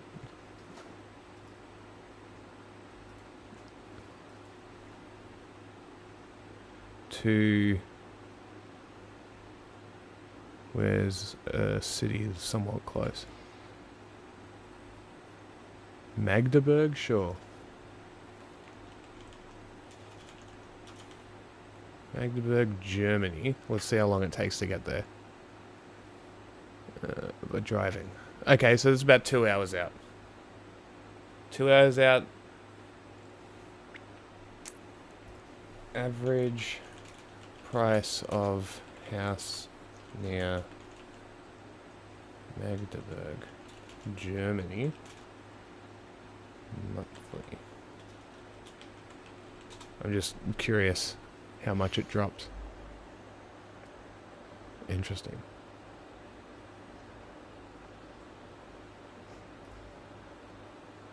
800 to 1200 per month for smaller townhouses. Larger detached family houses are 1200 to 2000 per month.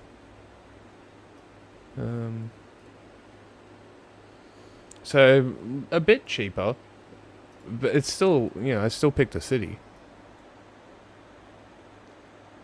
Brandenburg. Lots of bergs in Germany. Okay. Brandenburg is about an hour outside.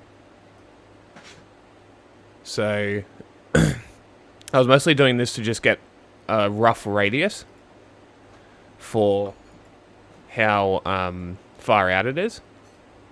So let's say, you know, 60-kilometer radius is an hour outside. You think you can't find a place to live out in all this fucking, all this wilderness out here? Far all out. These random fucking German towns? Far Why do you need to out. live in Berlin? Groovy. So like, it's very like I can't sit here and listen to people complaining about not being able to afford to live in a city when you're actively choosing to live in a city. Dinkelberg.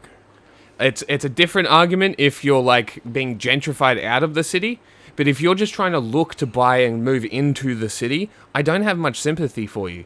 You're making that choice. You could choose to live half an hour outside, 40 minutes outside, get a motorbike. It's Germany.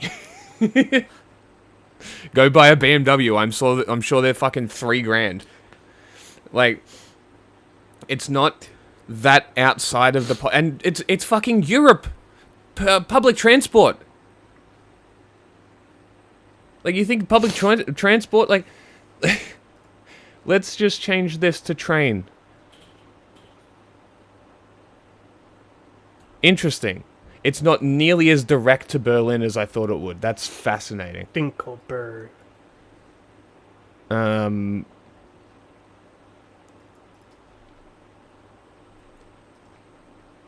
Potsdam.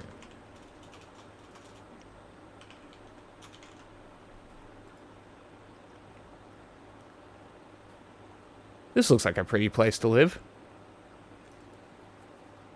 Right on the rivers and shit. It's like you're living in the Netherlands. There you go. How far are they at? 37 minutes by train. Boom. That is a reasonable fucking travel distance for work. Right? It's also 37 minutes by car. You might as well take public transport. Yeah.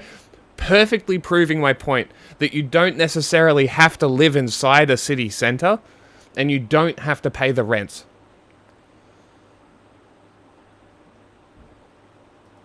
Find somewhere else. You don't have to live in the city. Get a push bike. It's Germany.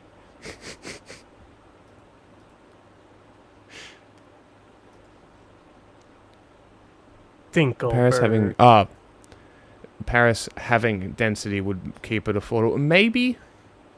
I mean, the Parisian houses, I feel like, are very similar to the way the German ones are here on the screen, where they're just like apartment buildings and shit. From what I know about Paris, that is what a lot of them are. Dinkelberg.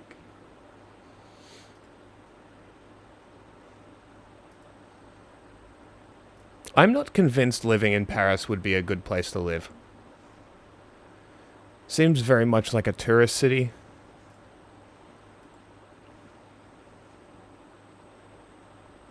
I do like how Paris is laid out, though. Because it clearly... I don't think it was planned. I think Paris just got built and then expanded and expanded and expanded.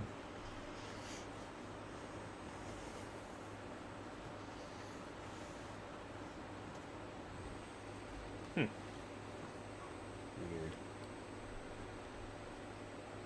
Dinkelberg. Pantheon. Huh.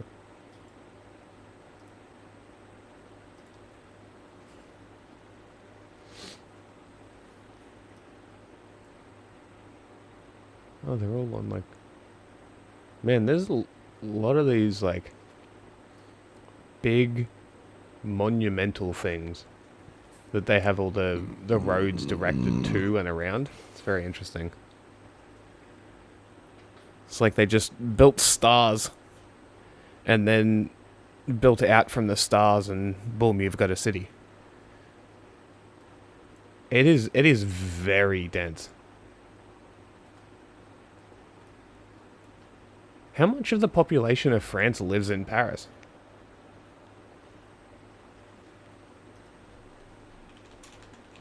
What do I look like? A geologist? Maybe. Idiot. A geologist wouldn't fucking specialize in knowing the population of France. You're so fucking stupid. They know what rocks would be in Paris. Only 3%. Interesting. Dwayne The Rock Johnson. The wider metro area is about 20% of the country. There you go. That's a lot. It's a lot of fucking people. It's half the population of Australia just in the What Paris percentage city of limits. America lives in New York City? I'm going to say 5%.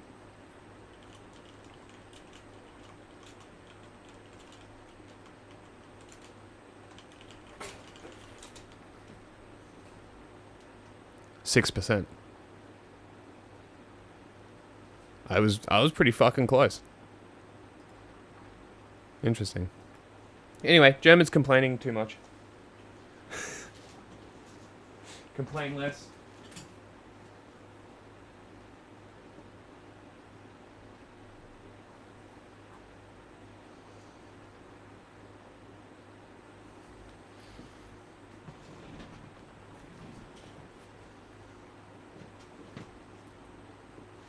What happened?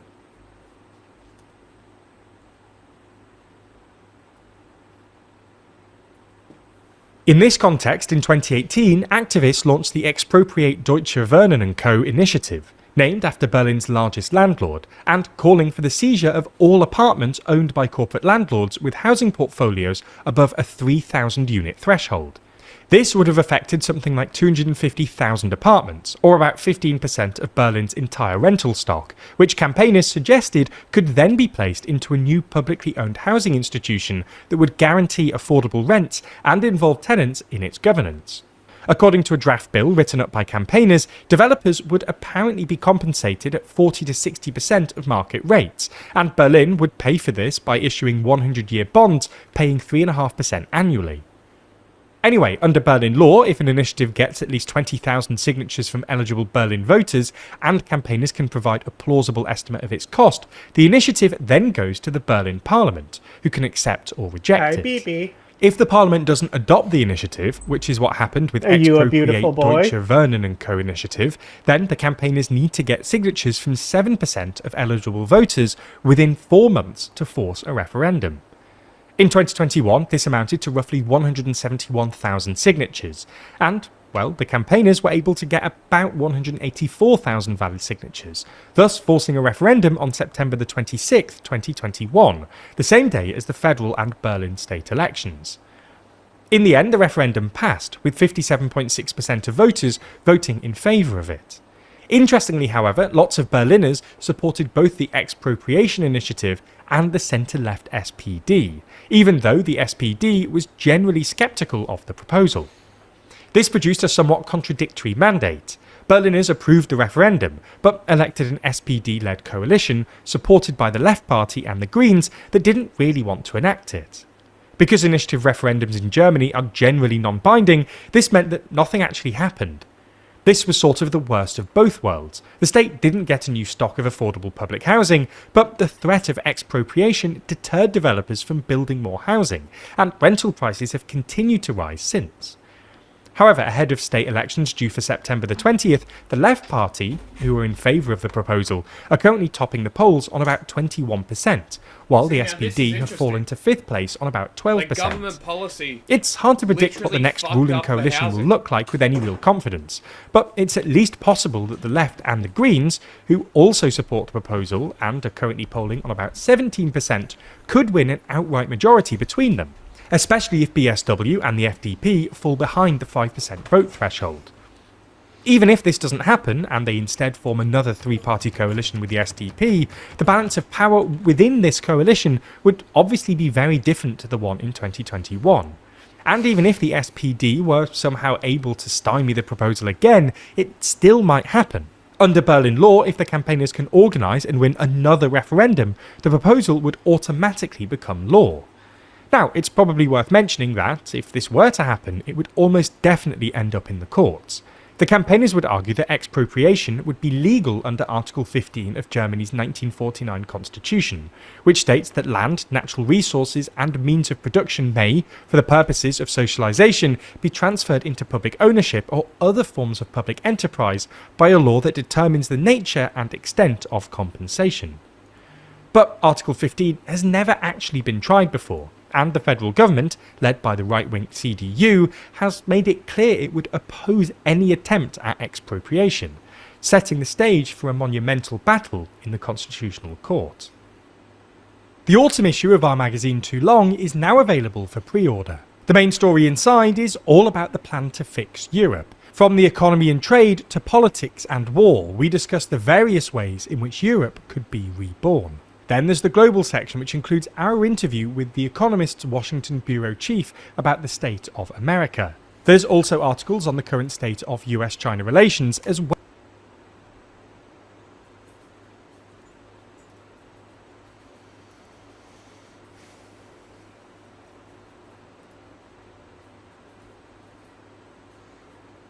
I have no idea what this is.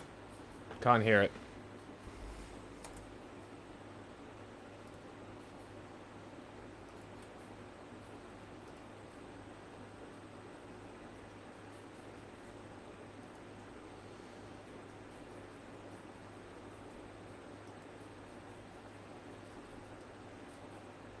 Some sort of peace arrangement in the Strait of Hormuz just dropped. Essentially, there is 6 of them. This happened while I was traveling right now doing some consulting, but I want to kind of knock this out. Normally, I write a script first, but I want to get this out as soon as possible because some of this stuff is kind of absurd. Now, I am dealing with a Google Farsi to English translation here, but I will have a link to the website below if you want to look at it yourself. Essentially, a couple days ago, the president said Iran is... a lot of people must have been criticizing what a douche he is because, again, all he said is, I'm doing some consulting this time. Mm-hmm. It's pretty funny. To make a deal. And this came from Mohammad Badr Zolkadi, the Secretary of the Supreme Security Council of Iran. And the first part of the Iranian part of the deal to reopen the Strait of Hormuz is, number one, the U.S. can never threaten Iran with any language or insult the sanctities of this nation. So I tell you, the president likes to insult some people. I'm not quite sure how well that can fly. That might last about 10 freaking seconds. But I find number one kind of interesting because it doesn't actually deal with sanctions relief or any kind of reopening or a lessening of sanctions or money. It basically says you can never threaten Iran with any language or insult the sanctities of the nation. So I guess that means by agreeing to this deal, we essentially agree to never call Iran a supporter of terrorism again. I don't see how that's going to fly from anyone. Second thing here, end the war and aggression against Iran and its allies in Lebanon, Palestine, Yemen, and Iraq forever. Again, this might be Iranian hyperbole. As far as I can tell, the United States, at least not since the 1980s, has messed around in Lebanon, and the only reason we did that was because Iran was messing around in Lebanon.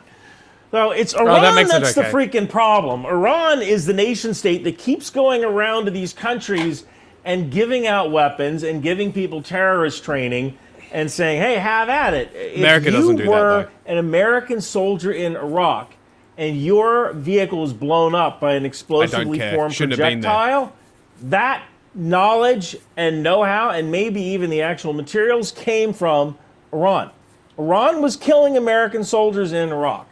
Don't care. So that is something Shouldn't to have think been about there. when we're looking at any kind of sanctions relief. Like, we deserve reparations for all the crap our soldiers Shut the fuck up. Third thing here is lift the naval blockade and withdraw its military forces, naval and air, from Iran. So, I guess Iran basically thinks that we're going to take all those air bases that we built in Jordan and Saudi Arabia, and we're just going to leave the Middle East. That's not going to happen. Do it. It's literally that easy, you fucking fat fuck. Is a great place to stop and refuel. You know, it's just like Russia. Power. Ukraine ends when Russia leaves. It's the same thing. You are the same fucking entity. Iran's not going to stop fucking with these countries if the U.S. leaves. Of course they're not. But the U.S. shouldn't be there anyway. Let Israel fucking deal with it. They want to be the regional superpower? Let them try. Why the fuck is America funding it? Why is America there? It's literally the other side of the world. I don't know what the most recent update is, but last I checked, the Iraqi president or prime minister, whatever the head of state is, said that Americans have to leave. Great. But that's Love to see it. been a thing for a while. They've been continually drawing down, and they're really only there in the green zone and advisory stuff. So I think mostly this happened when he did those raids. So I think he also said that because it's kind of like a signal to people. You know, it's just like saying something that people are going to go, yeah! Yeah, it's red meat. Because there's not really much to leave at this point. That's what I'm saying. Like, why not just fucking bail? Cut your losses. Well, Iraq is fine. That's the thing. Is the real I know. There is like, advisory roles now, and Kurdistan. That's the thing. Is if it includes Kurdistan, then like Iraq has no right to tell Kurdistan they can't have the US what there. to do. Yeah. And like as I've said before, if the Kurds want to keep the US present, but that's the. I think more that goes fucking for power to them. Pretty much any state. If the state is telling the U.S. to be there, or if the state is telling Russia to be there, you know? Yes. Like, if Russia is wanted in the fucking Sahel region, then they can be there. But you're going to deal with the consequences of being there. Doesn't mean I'm not going to laugh at your soldiers dying. Yeah. And that's what I think with the United States. Like, if these countries want the United States there, then the United States is going to be there. Yeah. And they're going to have to deal with the consequences of being there if that's the case. Yeah, exactly.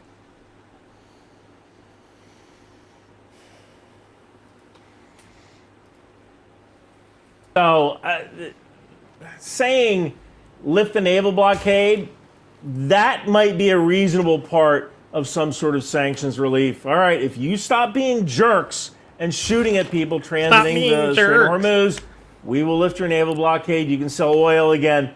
But there is basically zero chance that the United States is going to just leave all of its bases in the Middle East.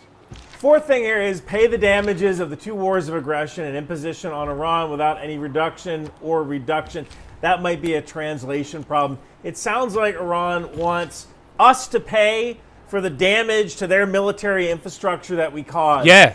I don't see that happening. You acted on behalf of the Israeli military and their imperial interests. The whole point is that every point in this plan from Iran is a non-starter. Mm-hmm. And it they was know it. that way on purpose, I would imagine. Yeah. Because, like, the Americans are committed.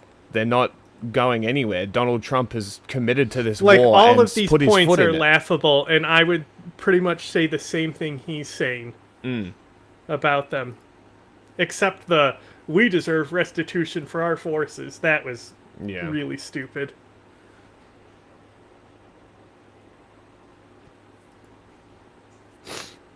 Not serious about their position. This is not something any sensible nation would agree to.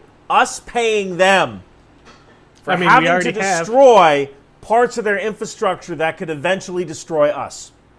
We're not paying for the nuclear sites that we hit. We didn't want you to have them in the first place. It's not your country, fuckwit. This is kind of one of those things that Nobody wanted Israel to have nuclear weapons either.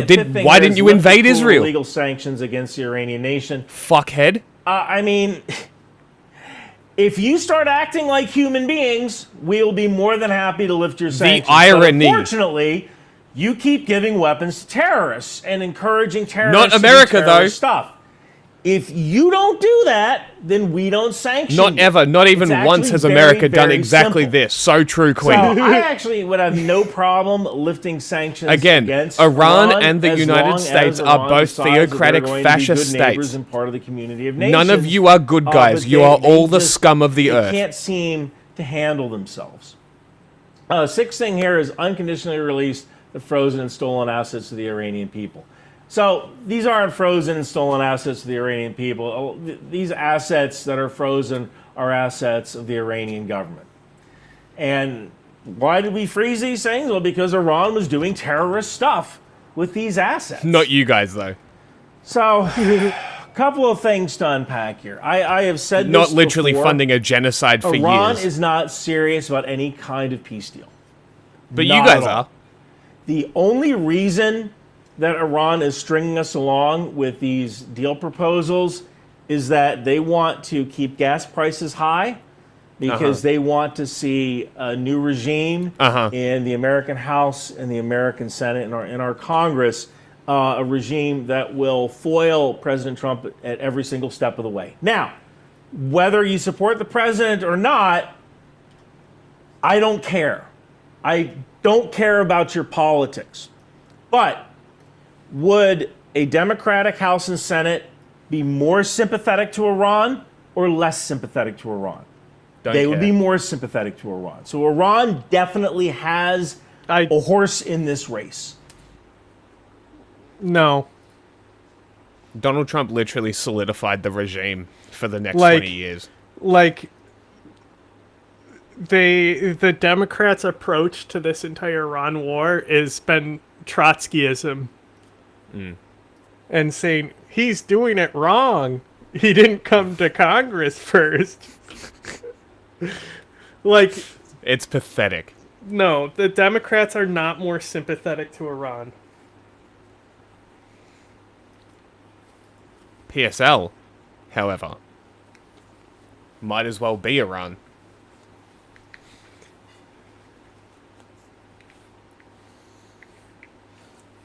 Like, Hasan's I can understand group. why Iran would think that, considering, like, the nuclear deal happened under Obama and stuff. Yes.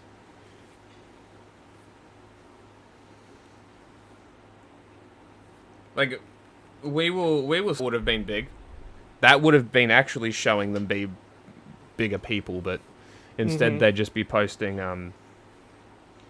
shitty Lego AI. Hey.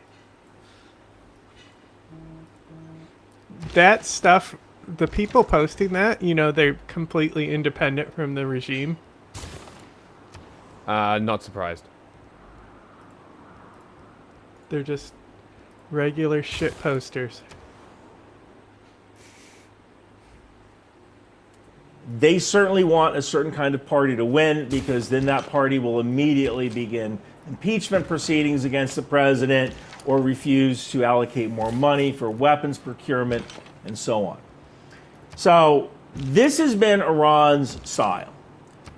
I have counted, the president has essentially said, we are going to do the hardest airstrike ever, and then back off. He has done that 7 times. I have counted the president claiming that he's going to obliterate Iran and then backing off 7 times. Maybe you can get away with that once. After the 7th time, your credibility is shot. So at this point, we need to decide whether we're going to say, you know what, we are walking away from this situation and we're just going to let whatever happens in the Middle East just kind of happen, or we need to do the Ryan Macbeth plan of completely isolate Iran, don't do that. continue with the blockade, That would be a bad idea. escort ships through the Strait of Hormuz, and then we need to destroy every single power plant in Iran, every single oil field. Yes, it will cause a humanitarian crisis of biblical proportions. People will die, Pakistan and Turkey but will that be is a very mad at sacrifice the I'm amount of willing to refugees make. They get in, but it will solve the problem. If Iran still wants a nuclear bomb, they're going to have to build one in the dark. That is the only way forward, is complete containment of Iran, and you do that by turning off the power essentially to 90 million people. Got it. That's Target all civilians, I got. war It's either crimes. that or walk away. And So one walk of the these fuck things away. results in Iran eventually You having ignorant a fat nuclear weapon fuck. of their own. All right. It's really not that complicated. I gotta go. I have to go to Walmart because I forgot my underwear.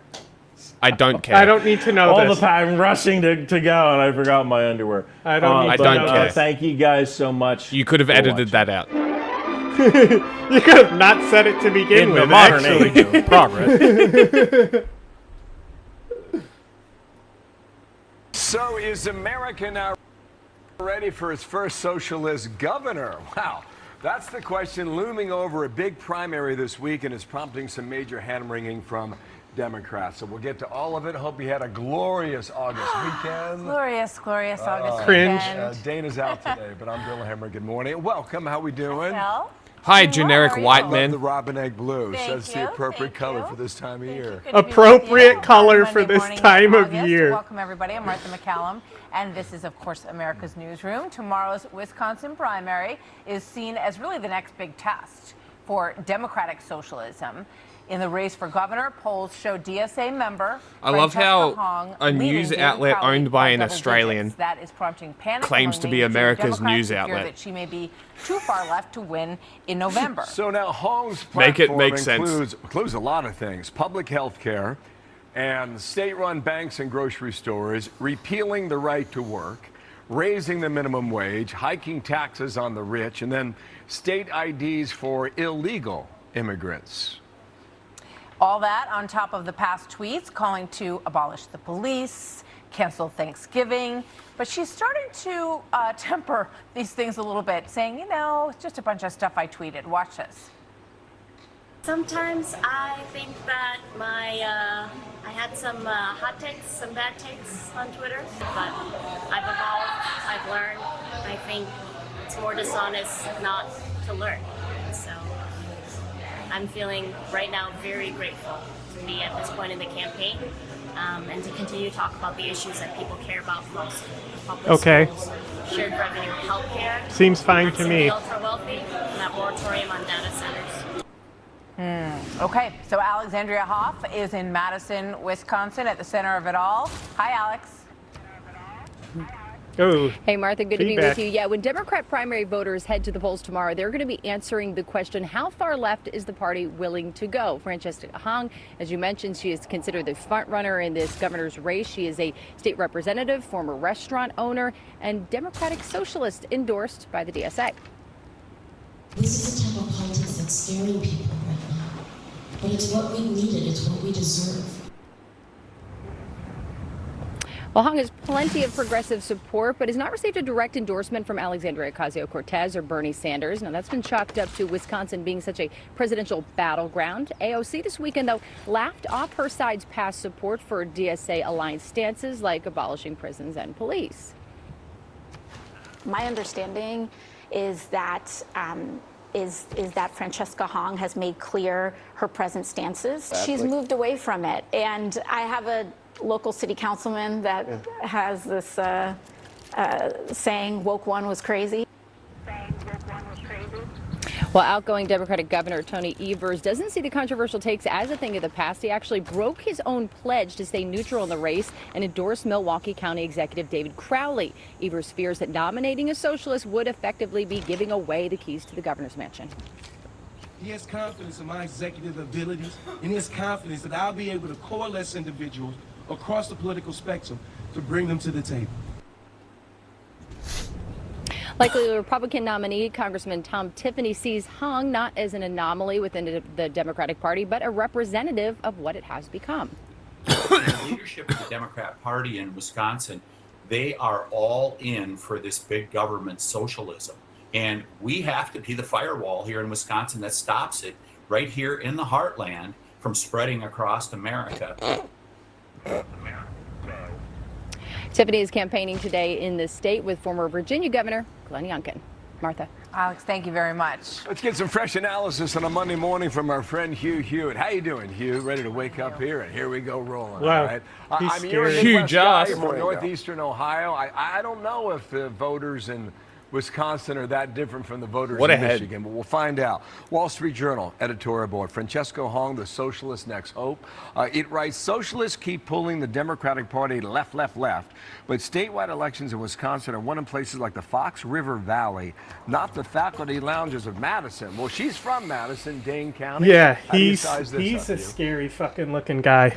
Well, I think you're right that there's a lot of similarity between Wisconsin and Michigan, Bill, and not dissimilar from Ohio as well. They had Holy very bad polling fucking in Michigan fuck, last I can week. build the El-Sayed was biosphere supposed to win already. By double digits, he won by 1%.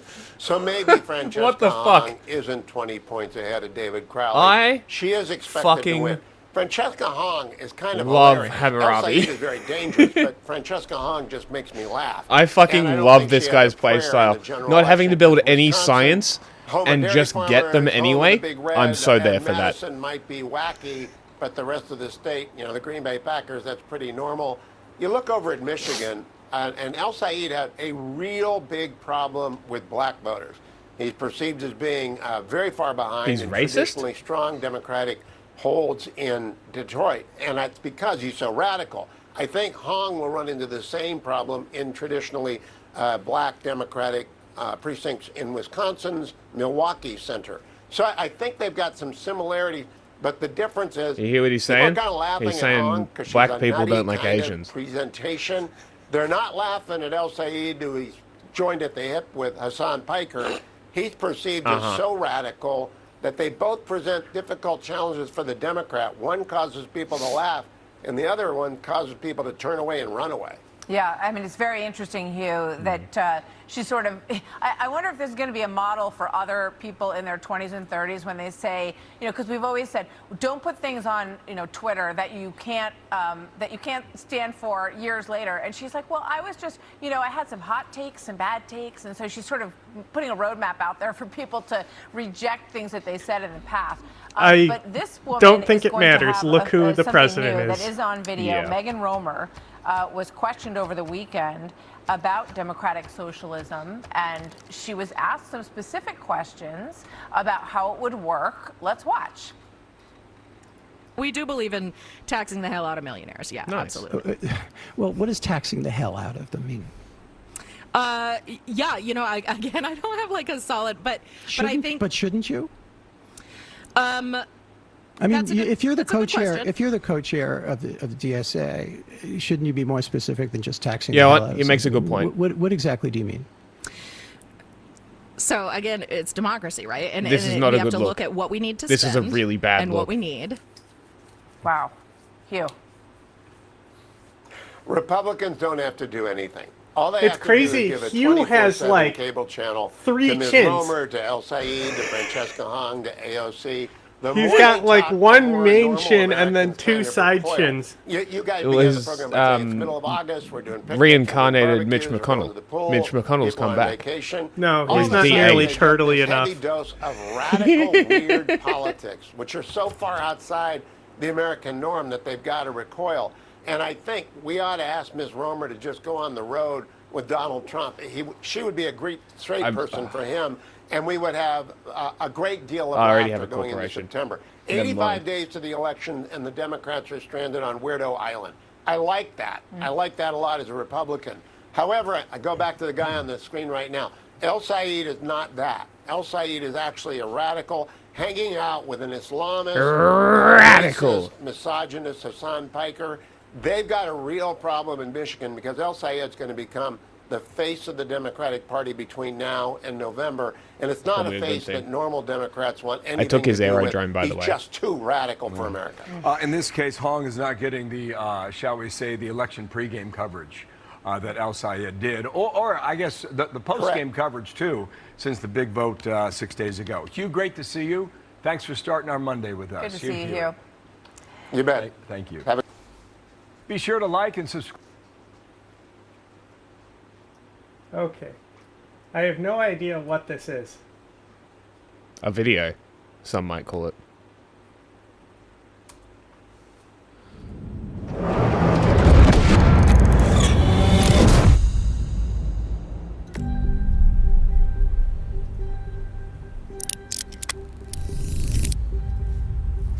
Picture yourself in a room.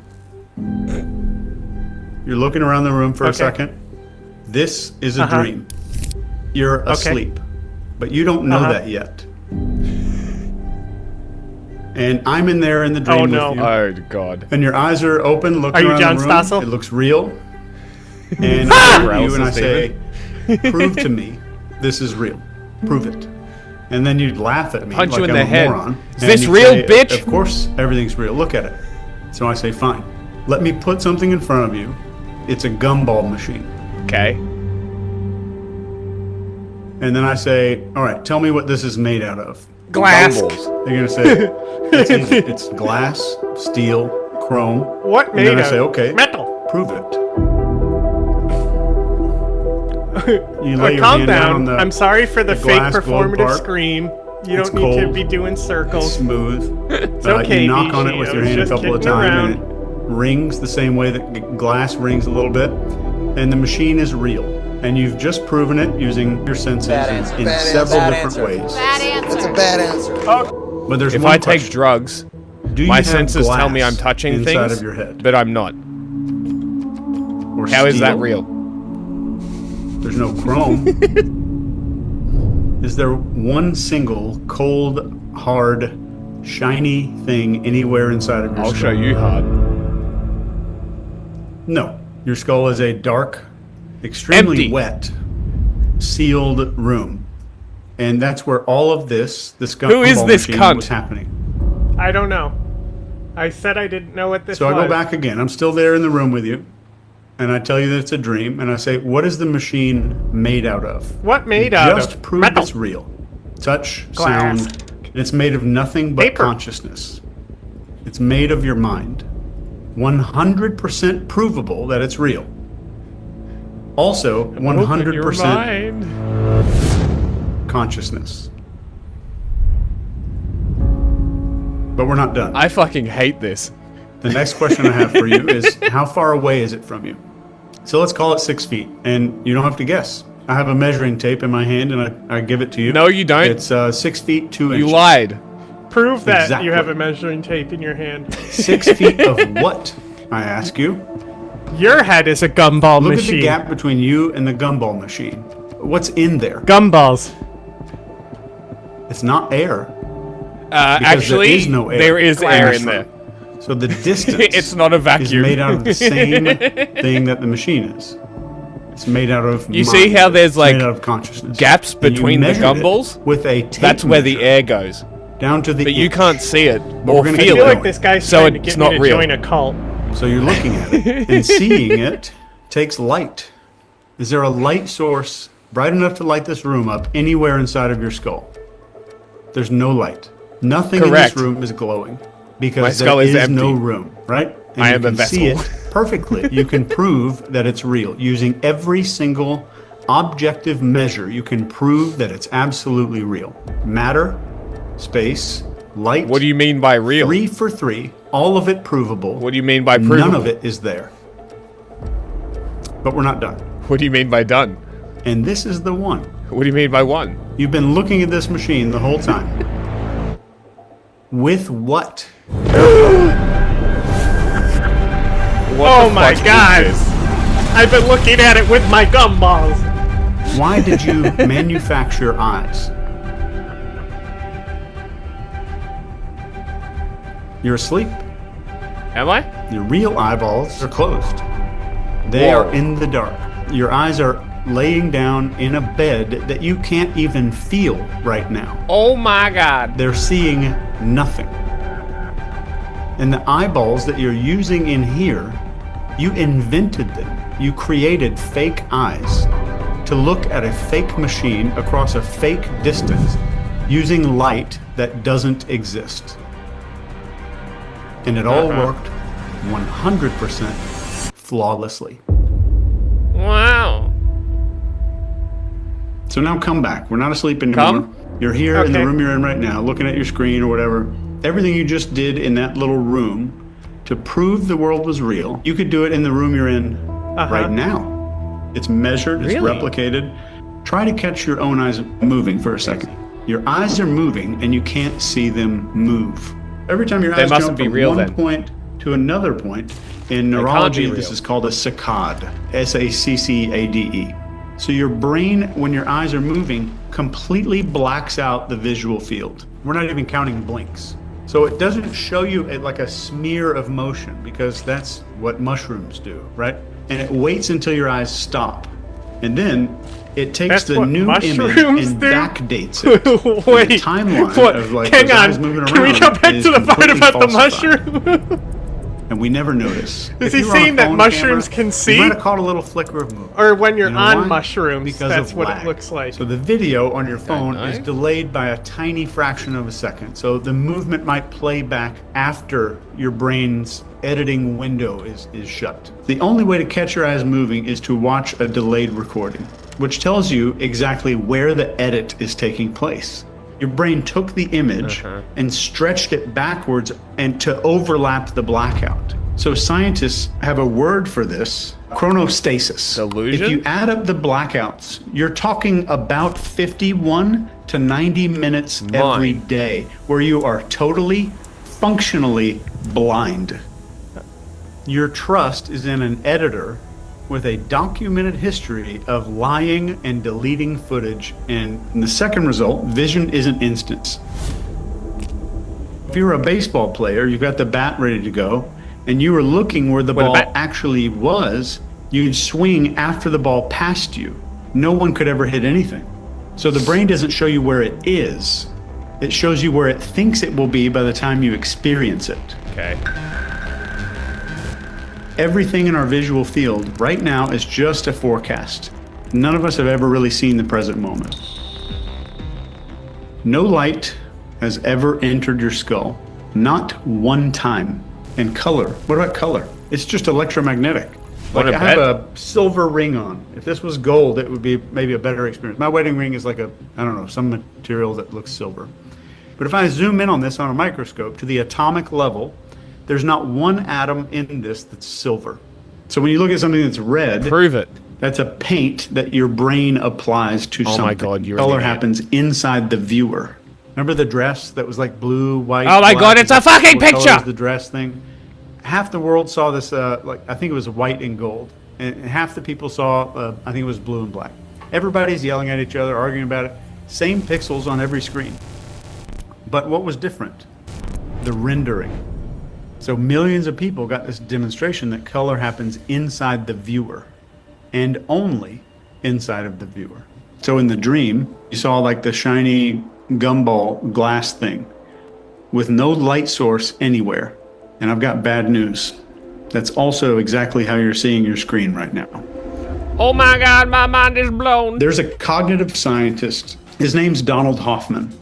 And he spent years running evolutionary simulations. That's what made him popular in nerd circles. But these were populations of digital organisms that were competing to survive. So he made some of these organisms see the world extremely accurately. They could perceive everything. So some of these other organisms saw this simplified, useful version that was tuned for survival. It was absolutely inaccurate. In his simulations, and about 1,000 other ones that have been duplicated, accuracy loses every time. No one yet, maybe, where accuracy won. So the organisms tuned for I'm the most useful, they drive truth seekers extinct, universally extinct. Put so much emphasis So on Hoffman came up with this conclusion that evolution never built your perception to show you what's real. And the next part's worse. It's 1962. Two researchers, they inject these volunteers with pure adrenaline. So some of these people are told the truth about the shot. Some of them, they said nothing to them. So then each of them, they put them in a new room that's a waiting room. It's just two people. It's them and an actor. For some, maybe probably half of these people, the actor plays like they're absolutely euphoric. The happy actor, they said, I want more of these drugs. And with the pissed off guy, they got pissed off. Identical chemical, exact same heart rate, same sweaty armpits and palms. 12 years later, in 1974, these two guys named Dutton and Aaron, they did this thing called the Bridge Study. This super hot researcher, woman, stops men like in this public park, okay? And she asks them to fill out a survey.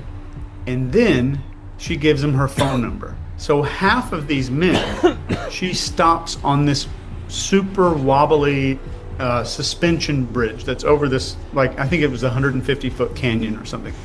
The other half of the dudes were on this, like a wooden bench in the park.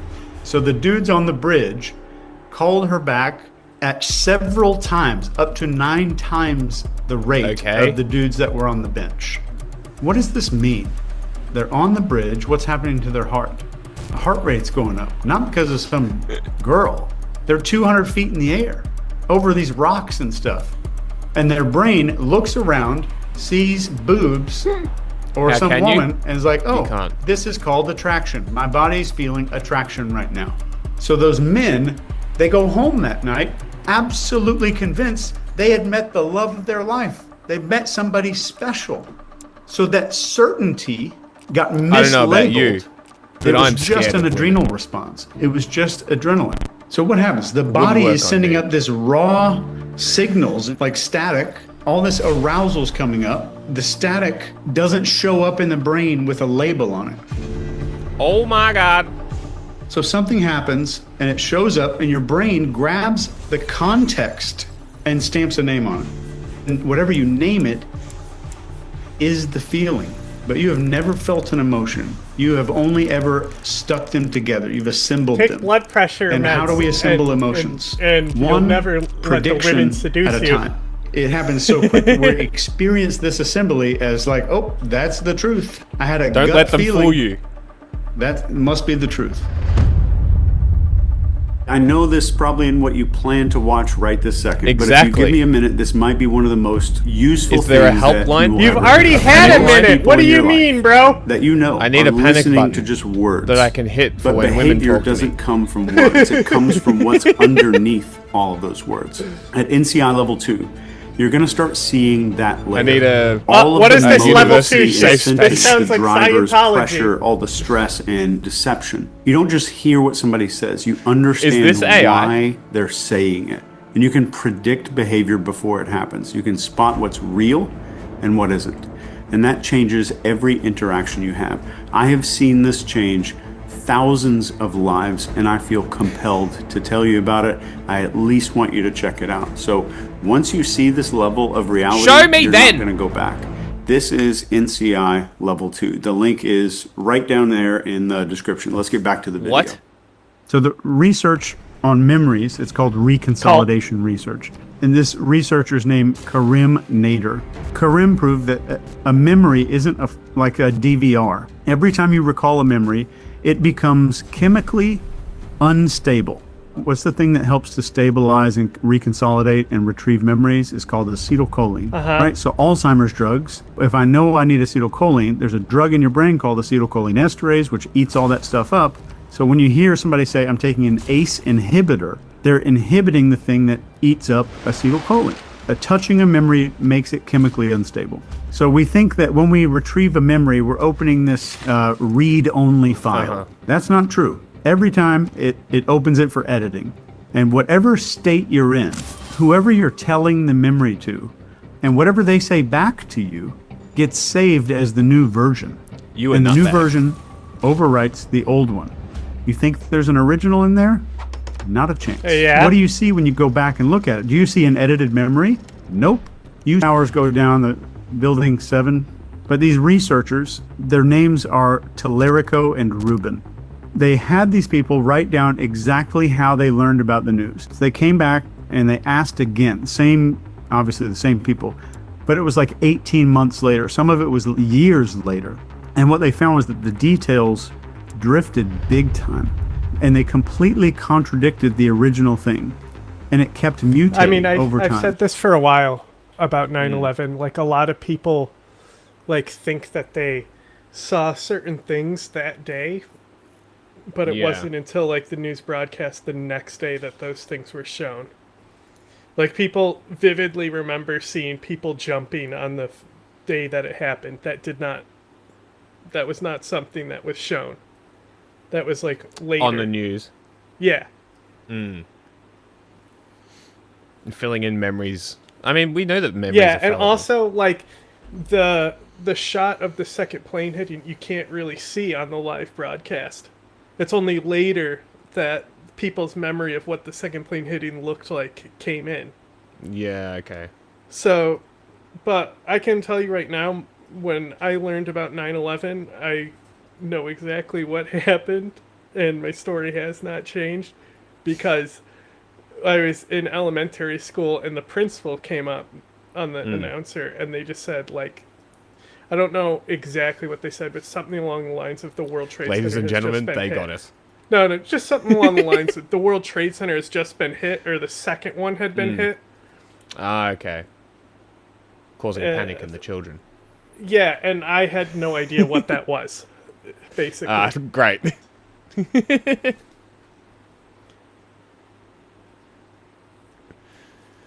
And then I distinctly remember the Times magazine cover of the people jumping and thinking that was cool. Because I was a little kid, you know? Damn, that's neat. Yeah, exactly. Hilarious. Fair enough. I was very, very young. I remember watching it on TV. You know? By the time I was in 9th grade, I was already very anti-Iraq war and stuff like that. But I remember, ironically, the History Channel had a documentary. And the documentary was all amateur camcorder footage, edited together, different cameras around the city. That's interesting. And that one, I think, was the first time that it really set in the gravity of the attack. And I want to say that would be 10th or 11th grade for me. Yeah. Okay. Interesting. Could you do me a favor and stop putting envoys into Singapore? Because I'm only. You know what didn't move at all? There's one thing that didn't move in these people 1 millimeter. What do you think it was? Their confidence about the memory. Vividness and accuracy are not the same thing. And this woman named Elizabeth Loftus, who's the false memory expert, she has a TED Talk on false memories. It's take your defining memory. People putting I have one guy in there. Maybe it's a I know, divorce, that's why I'm saying don't put any a more in, day because it's just your because I dad said traded that with thing. them. No, I know. You decided of your most important memory is the last person you told it to, because their reaction, even if they just smiled and didn't say anything, their reaction is what got rewritten over that file. The room you're in is rendered. The light that you see is manufactured and rendered in the dark. This present moment, like right now, is only a forecast and is delivered late with some fake counterfeit timestamps. Your feelings are absolutely static unless they have a label. And all of your past is a Google Doc that rewrites itself every time that somebody opens it. Their skull is also dark, completely sealed, isolated, lonely room. Light doesn't get into their skull, which means you, in their head, are just a render. Your face, your voice, everything you've ever said to them, none of it has ever entered their head. What's in their head is a render. It's a character of you wearing your name on it, 24 hours a day. Whatever hours those were, what stuck? What was the huge, big spikes in memory that they will remember? Maybe if it was 20 years, you have a few hundred moments. It's a tiny handful of stories that you've probably told them. That's the whole file, the whole thing. That's you. A couple hundred data points standing in. It's not you. Obviously does what brains do with really sparse data. What do? We fill the gaps with prediction, knowledge, friendship, knowing I know them really well. So you have a workforce of these things. So every person who's ever met you is running one of these characters. There's a duplicate of you like a shitty inside of the brain Veritasium that video. can't distinguish a dream from reality. So here is where it starts to split open. Your mother's render of you isn't you at all. Your friend, your business partner's render of you. If you put all of those renders in one room, they would not recognize each other. They're different personalities, absolutely different motives. So which one is the real you?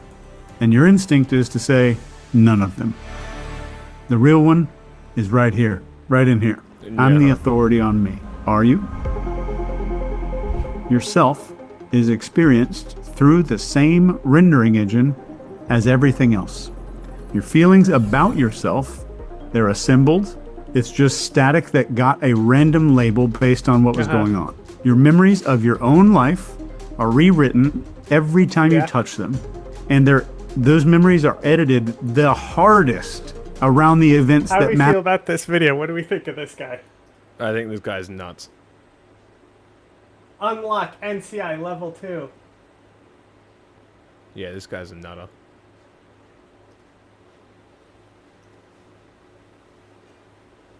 He's off his chops.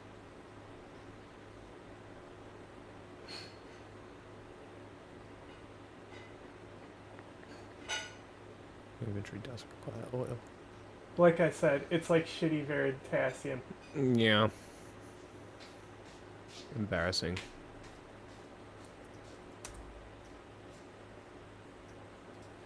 Hello, everybody, and welcome to Geopolitical Trends, Hell. where truth matters. Yeah. I've written books and countless articles on Iran, Saudi Arabia, West Asia, Middle East, that is, all of those countries and locations and so forth. I wrote about their geopolitics. And I've stood in Yemen, in Iraq, in Saudi Arabia, in the borders with Iran. That's nice. Not just read about them, I've walked the streets. I've been in China myself, thanks to the community. And I spent years in foreign internal defense and regional security work in Washington. The kind of work that doesn't show up in headlines, but rather shapes them. So when the media tells you the presence of China's Navy in the Gulf is either a bluff or a declaration of war, I can tell you from first-hand ground truth on both sides of this story, it's neither. It's something far more calculated and far more consequential. And this is why you need to know why this matters to you the most. And I am going to answer you I'm going to answer for you that question. So make sure to stay with me till the end, because also I have a major announcement. I'm definitely not for you. staying till the end, but So I'll we're going to give dig you deeper some into time. all this. Go back to doing your What it all geopolitics means. and conflict As show. China It's much now, funnier. In Beijing, there is a conversation that the consideration regarding sending additional naval assets to protect oil tankers in the Gulf. So why is this important, you may ask? It's because the world's top oil importer is China. And this why there is a consideration right now in Beijing about sending the naval ships. And I'm going to show you some images. I was aware of the story a few days ago, but you know how I do things. I have to verify and confirm and so forth. So what China wants to do is wants to protect its commercial vessels in the area. Should the situation become unsafe to a degree. And that's exactly what Chinese ambassador to the United Arab Emirates, his name is Jian. I have a picture of him right here. This is the Chinese ambassador. That's exact wording. It's very unsafe. It's becoming the situation very unsafe. And he just stated this. You were talking about 2 days ago or so. So that is why it's important to understand these dynamics and why I decided to do this live stream for you, providing my own analysis. Let me put the link for you in the chat box for those who wants to verify the story of the Chinese ambassador stating what he stated a few days ago. Now, this is again when you have to think about how this is going to all play out. Well, this is a live, ongoing consideration in Beijing right now. This has nothing to do with what happened back in 2019 speculations. You all remember back then. No. What's interesting about this, in comparison to what happened in 2019 when it was speculation about the Chinese sending naval assets to the Persian Gulf, this is eerily relevant, the ones that is today. And this is why it has to be framed the right way. And you know how it has to be framed? Is that the Gulf Arab states have come out to see Beijing as a constructive force in the region. And that is why they are anticipating deeper economic engagement that will make it more willing to restrain Iran. That means that China will do that. But these Gulf states are misunderstanding China. They are now realizing that China is even less likely than before the war to take on responsibility for keeping the Gulf safe. Well, rightly so. It's not China's job to do that. To those who missed I released yesterday an analysis, video analysis. Here is the link for it. If you want to take a look at that later on. This is where the Gulf states are now between the security of the United States Pretty much, yeah. and the economic prosperity of China. They have to decide. They can't have it both ways. And if they are assuming that China is going to just like bear the cost to defend them, for what? So, and this is why you have to put this within the perspective of Beijing's actual posture. Because Beijing's actual posture is deliberate. Of course, there are those in think tank a here posture in Washington, being and I'm deliberate. Share some with you. They're saying, blowing my mind. China being paralyzed, just and dressing cutting this up as a caution. No, I geopolitical disagree with that analysis. assessment, and I have the facts for that. So, because there is one aspect we need to understand, and what we need to understand is that critics inside China argued that a great power like China right now needed to do more to protect its interests and ensure regional stability. However, when you ask those critics, they couldn't articulate what kind of strategy China needs to embark on.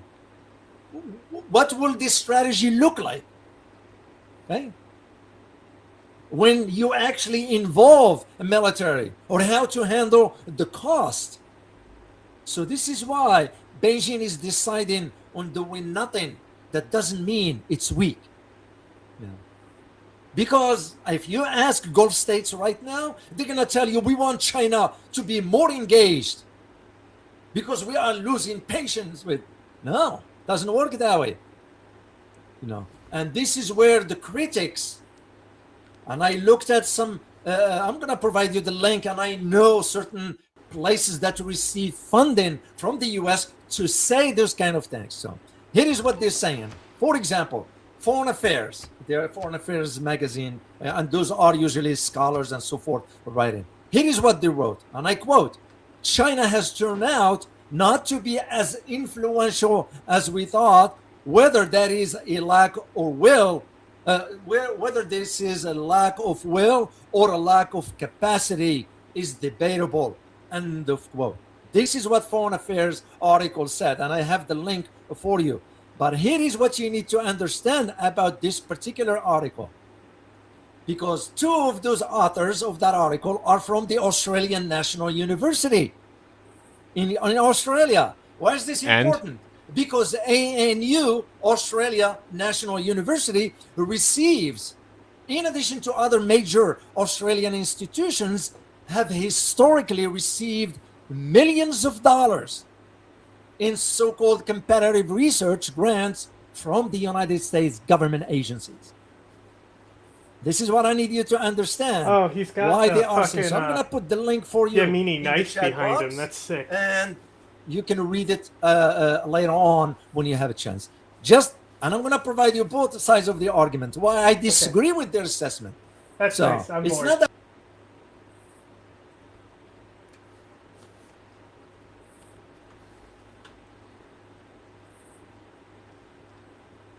Can't hear it.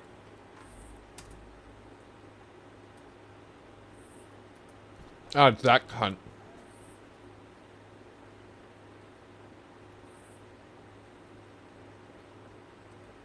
Blind, hard-headed Americans with their blind, hard-headed opinions. Being an American is difficult, but being an American outside of the United States still comes with unique Jameson always opportunities. looks so confused. Trying to wrap my mind around this. The guy made millions off his limited career in the CIA. He used the CIA as his brand, limited success in the United States. Does that make sense to you? Welcome back to Andrew Bustamante. So if I'm, as a parent, as a business owner and as a parent, when I think about the impact that I want to make in the world, I want to shape for my children, because I can't shape the world, but I can shape the world for my kids. I can give them a better life, better opportunities, and better worldview outside of the United States than I could ever give them inside of the United States. Where is that country, you think? He never tells us. A better worldview outside. Somewhere in Europe, you think? China, India, South America? Literally anywhere. He's getting you scared, isn't he? CIA agent, officer, leaving the United States. You should be scared. You can't afford to do it, but he can when he sells you a spy pen, right? Driver, you don't like the narratives they're getting at school from friends, from the media. You don't like the feeling because, you know, you can out-parent that, you know, you and your wife, and have, you know, this incredible podcast and all these other things. I mean, you know, it's interesting that you would just say, you know what, I can't do it here. So one of the big things that CIA teaches all of its officers is that... Okay, stop. This is a basic question, and he used the CIA as the authority. The CIA teaches us. The CIA teaches us everything. It's a simple question. It's not a CIA answer he got from going to the farm. If you haven't seen my John Kariakou video about him, it kind of sums up a lot here. I'll link to it in the description. Everything's not, the CIA taught me this. A basic parenting question? Come on, bro. You can't will success. You can't will a change. You have to change the environment. If you're in an environment that believes the world is flat, no matter what you believe, the environment will eventually wear you down, because the environment never gets tired. The environment never takes a break. The environment never needs more energy, right? So if you live in a dark place and it's dark all the time, you're going to get depressed. If you live in a sunny place and it's sunny all the time, you're going to get sunburned, right? You have to change the environment if you plan on changing what happens psychologically inside. All right, we'll move from a big city. You're telling me that America, you can't control your environment. You can be in Appalachia, you can be in New York City, you can be in Albuquerque, New Mexico. You control what your kids consume online or what you consume. As a person who's lived a lot of places, you can control your environment in the United States. But he's telling you that you should get out of America because he is, right? Implicitly he's saying that. And you can't afford it. What is he talking about here? This seems like a fear-mongering tactic. So it's not that I want to leave the United States because I'm afraid of my kids' narrative, right? I can change their school. I can change their teacher. I can change the city that we live in. We've done all of those things. What I need to do is I'm trying to create global citizens, not blind, hard-headed Americans with their blind, hard-headed opinions. That's nice, isn't it? He's been selling everybody millions of dollars worth of spy stuff. Everyday spy. You don't want to be a hard-headed American. You want to be a global citizen. Which country do you have more access to information? I don't know that country. But he's got everybody scared like, I want a country that where they're not hard-headed Americans. They're global citizens. What does that mean to you? What does a global citizen mean to you? Does it mean... I can try to parent intelligence into my kids, but again, their exposure to me is counted in, a few hours. Their exposure to their environment is counted 24 hours a day, every day, right? If I pull them out and I put them in a different environment, now they adopt what's in that new environment. If I pull them again and move them again, now they get a different environment. Imagine being a child that spends 2 years in 5 different countries. How broad are you in 10 years? You start to develop your own opinions and your own perspective, and that's really what I want to give them. So what he's saying is you can't do that if you're an American. You can't have a broad perspective. Like you're a hard-headed American, he said this right here. Don't forget that. Most Americans lack perspective. You can't understand things unless you live in another country. He forgets about the internet, so somehow he's going to block that, I guess. Yeah. He's going to block everything. TikTok, Twitter, all the reality I thought shows. you were making a different point. He's not around. I thought you were saying you can So learn the about environment places is not on the internet. You live I was in about to Paducah, say, Kentucky anymore. Americans it's those are same really kids. dumb. I've traveled all the United States, been a bunch of times. So they use the Kid in internet Paducah, Kentucky, to be could misinformed. the TikTok dances, have the green hair, nose rings, face tats, and they could be the smallest town ever. So the environment now is not the same. The internet dictates that, unless he's cutting them off the internet. And of course, he'll never tell you where he's going because you got to sign up for a special spy course. If I keep them in the United States, I'm gonna precondition them to think like whatever the predominant political party is in whatever city or state we live in. And I can't even give them diversity there because I can move them California to Florida to Texas to New York. I can do that, but then they're just going to get two extreme political opinions instead of any kind of well-rounded worldly view. You joking? So I guess he can't parent his children. He says, I can move them around, but if they're in America, they're not going to have a worldly view. Do you agree with that? Do you think if you're in America, you can't have a worldly view of what's going on? Plenty of people have never been on an airplane, never been out of the country. It doesn't mean you can't travel. I mean, you can't have your kids study other places. As a parent, you control that narrative, but he can't control it. So he's going to take them out. So he can't parent his children. So he's got to move them somewhere so that environment can parent them. Am I right there? Is that a good connection? I think it is. And you just see this kind of a zombie factor. Whereas when I go to Dubai, everyone is there is hustling and everyone there has the energy and everybody wants to change something. And it's refreshing to be around if you're one of those people and you're around people like, wow, these things are happening, these people are going. And I remember I got back to London recently and I was like, wow, there's an old person. There's no old people in Dubai, at least tourists. There's just no old people. There's no handicapped people. Maybe when you go there and you're loaded, you're not going around normal people. Ever think about that? Like when you go to Dubai, maybe you don't see the elderly and the common folk because you don't go they're to dead. those places to visit. You tell me there's no old people or no heavy people or no... This is the weirdest two rich guys sniffing each other's farts deal. There's some, but not really. There's nobody that moves slow there. And the Sheikh Maktoum has an expression. He says, oh, when you wake up in the morning, whether you're a lion or whether you're a gazelle, How you is run. he the most intelligent And so person in the everybody wakes up and video? runs. That is a good You question. believe that everybody in Dubai wakes up and runs? You have to be kidding me. I mean, they're pitching this hard. I get it. I also live in reality. People are people. Do we have more heavy people in the United States than abroad? Absolutely. Does everybody in Dubai get up and run? Are you joking? And it's a great vibe to be around, and they innovate like crazy, and they built something amazing. But that's not here, and it's maybe never going to be here. Andrew's trying to solve a make-believe problem, but I had a real problem. I needed power. I have a cabin in Appalachia, far, far away from power lines. Solar, I thought, I don't know about that. I got with Signature Solar. I went to them first. I was buying the stuff, and I said, hey, I love this. Let's do something together. I run my whole place. What you're seeing here, You heard it is here all from first. solar. Jameson So much Travels easier than hates ever to do trees. it. I knew nothing about it. I did it myself. Cost has come down. I can't radically. believe I'm Great guys, hating super trees easy like to deal this. with. Link in the description. What's important to you? What's important to me is shaping the future for my children. So the success that I have in business, the success that we have with Shadow Cell, the success that we have on the internet is all secondary to the life I'm trying to give them. Well, parent your children then, right? If you take them to Uruguay, they still have the internet. You can cut the internet off here. You can surround them in a community of like-minded people that you like. You can have them read and study. You can take them on trips and do historic things, talk about different cultures. I don't understand how he's fear-mongering to you, the American, and lots of people in his comment sections, I'll link to his video, that's where this comes from, are like, well, it's nice for you can leave, I can't. And then he never says which country, of course, because you can pay for extra spy treatment, and maybe he'll lead into it, right? This doesn't seem like this doesn't make sense to me. He's been saying this for a while. Has he left yet? No. We have plans to emigrate and leave the United States. We've talked about that, and other folks know that that's coming. My plan is to build a life for them someplace where we can enjoy some anonymity again. Because right now, I mean, I travel the United States. I travel any English-speaking country, and I'm observed everywhere. People recognize the hair. They want selfies. They want to have a conversation about geopolitics, and I welcome that conversation for now. You did that to yourself by choice. Yeah, you did. You did that to yourself. Very masterfully constructed imagey and brand, right?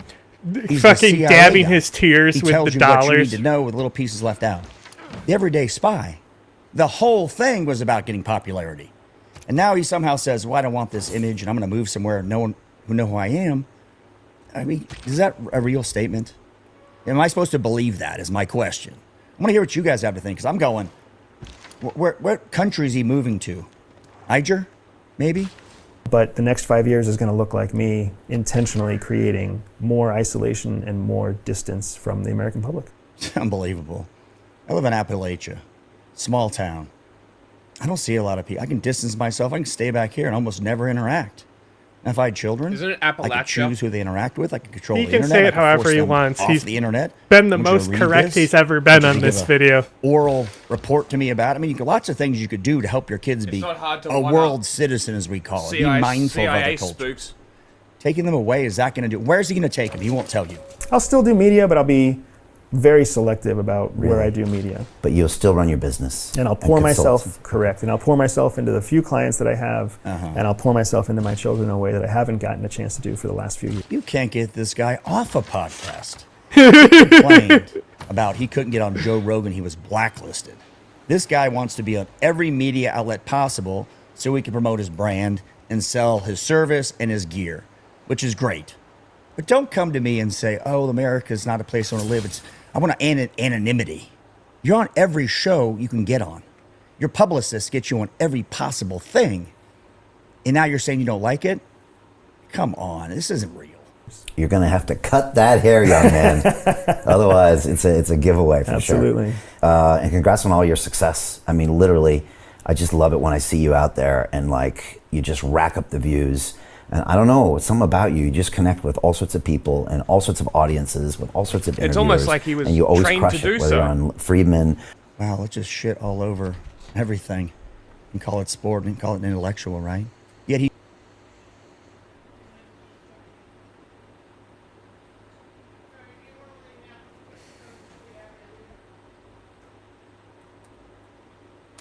have finally announced their Victorian leader, as well as a handful of candidates that they're putting up for the Victorian election in November.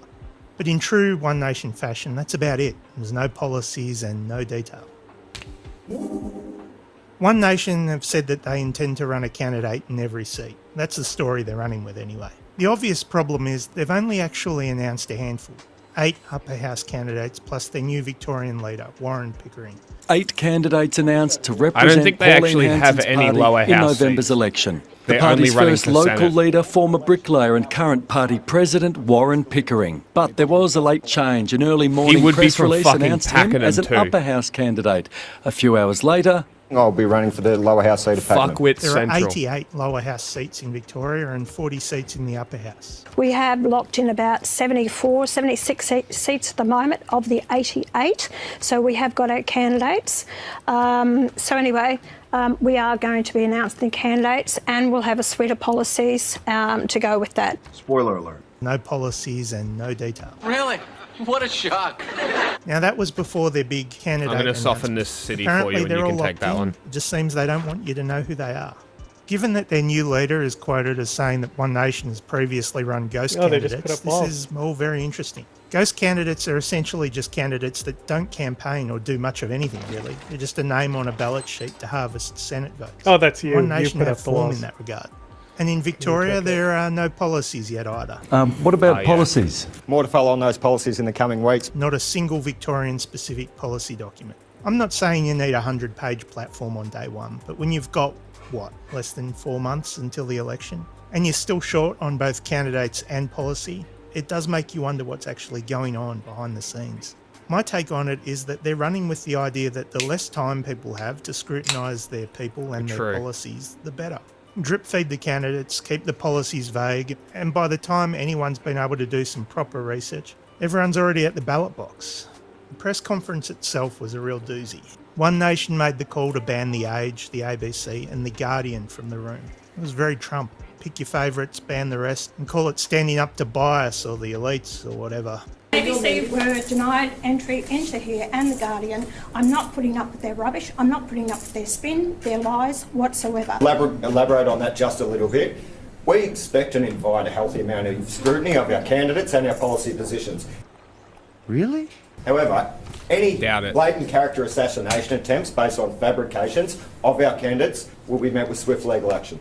For a party that talks endlessly about free speech, that's a hell of a choice. I'm Funded sorry, by but if Gina, being by the asked way. Some awkward questions you'd rather not answer. That's publicly Gina is the problem, using then lawfare maybe politics isn't for you. to Fair enough to have an suppress opinion criticism. on the coverage you've received. Not fair enough Just so to lock everyone's aware. accredited outlets out of a public campaign launch because of it.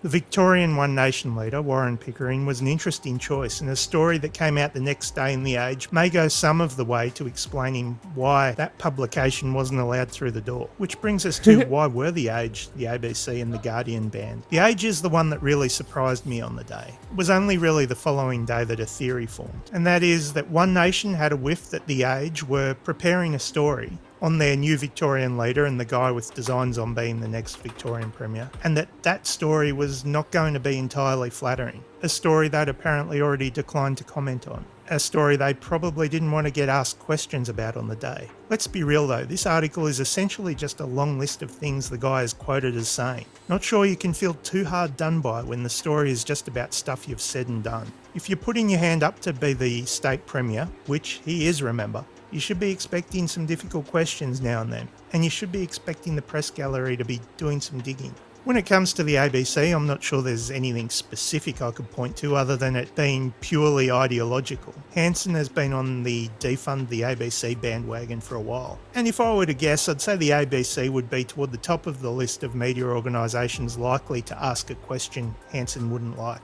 The Guardian then, well, if I were to take a guess, I'd say The Guardian's offence relates to reporting done by their senior political correspondent, Sarah Martin. Martin had written about the appointment of Lee Hanson, the Tasmanian-based daughter of Pauline Hanson, to a taxpayer-funded advisor role to a New South Wales senator. Still chasing answers a couple of months after that initial story broke, Martin put questions direct to Pauline Hanson at her National Press Club address. It's probably fair to say that Hanson didn't love it. Sarah Martin from The Guardian. Senator Hanson, Sarah Martin from The Guardian. Taxpayers are paying more than $150,000 a year for your daughter, Lee Hanson, to seemingly campaign full-time in Tasmania, while employed as a political advisor for a New South Wales senator. Did you have any role in appointing her to that position? Honestly, you never give up. I've never seen a person that's not an answer, dickhead. A trashy journalist, you know, and what you put out all the time, you've got this obsession aren't with going to constantly work. trying to pull down Take myself, your Seppo my party, shit Mrs. Reinhardt, and whatever fuck you off. do, you will be banned from my answering. You'll be banned. Question today, but I'm telling you now, don't come near me to an interview in the future because of 25 of your articles. It's always, and 28 articles, is constantly bashing One Nation. You don't research properly, you don't know your information, and you will put out lies about me. Well, I've had enough of that.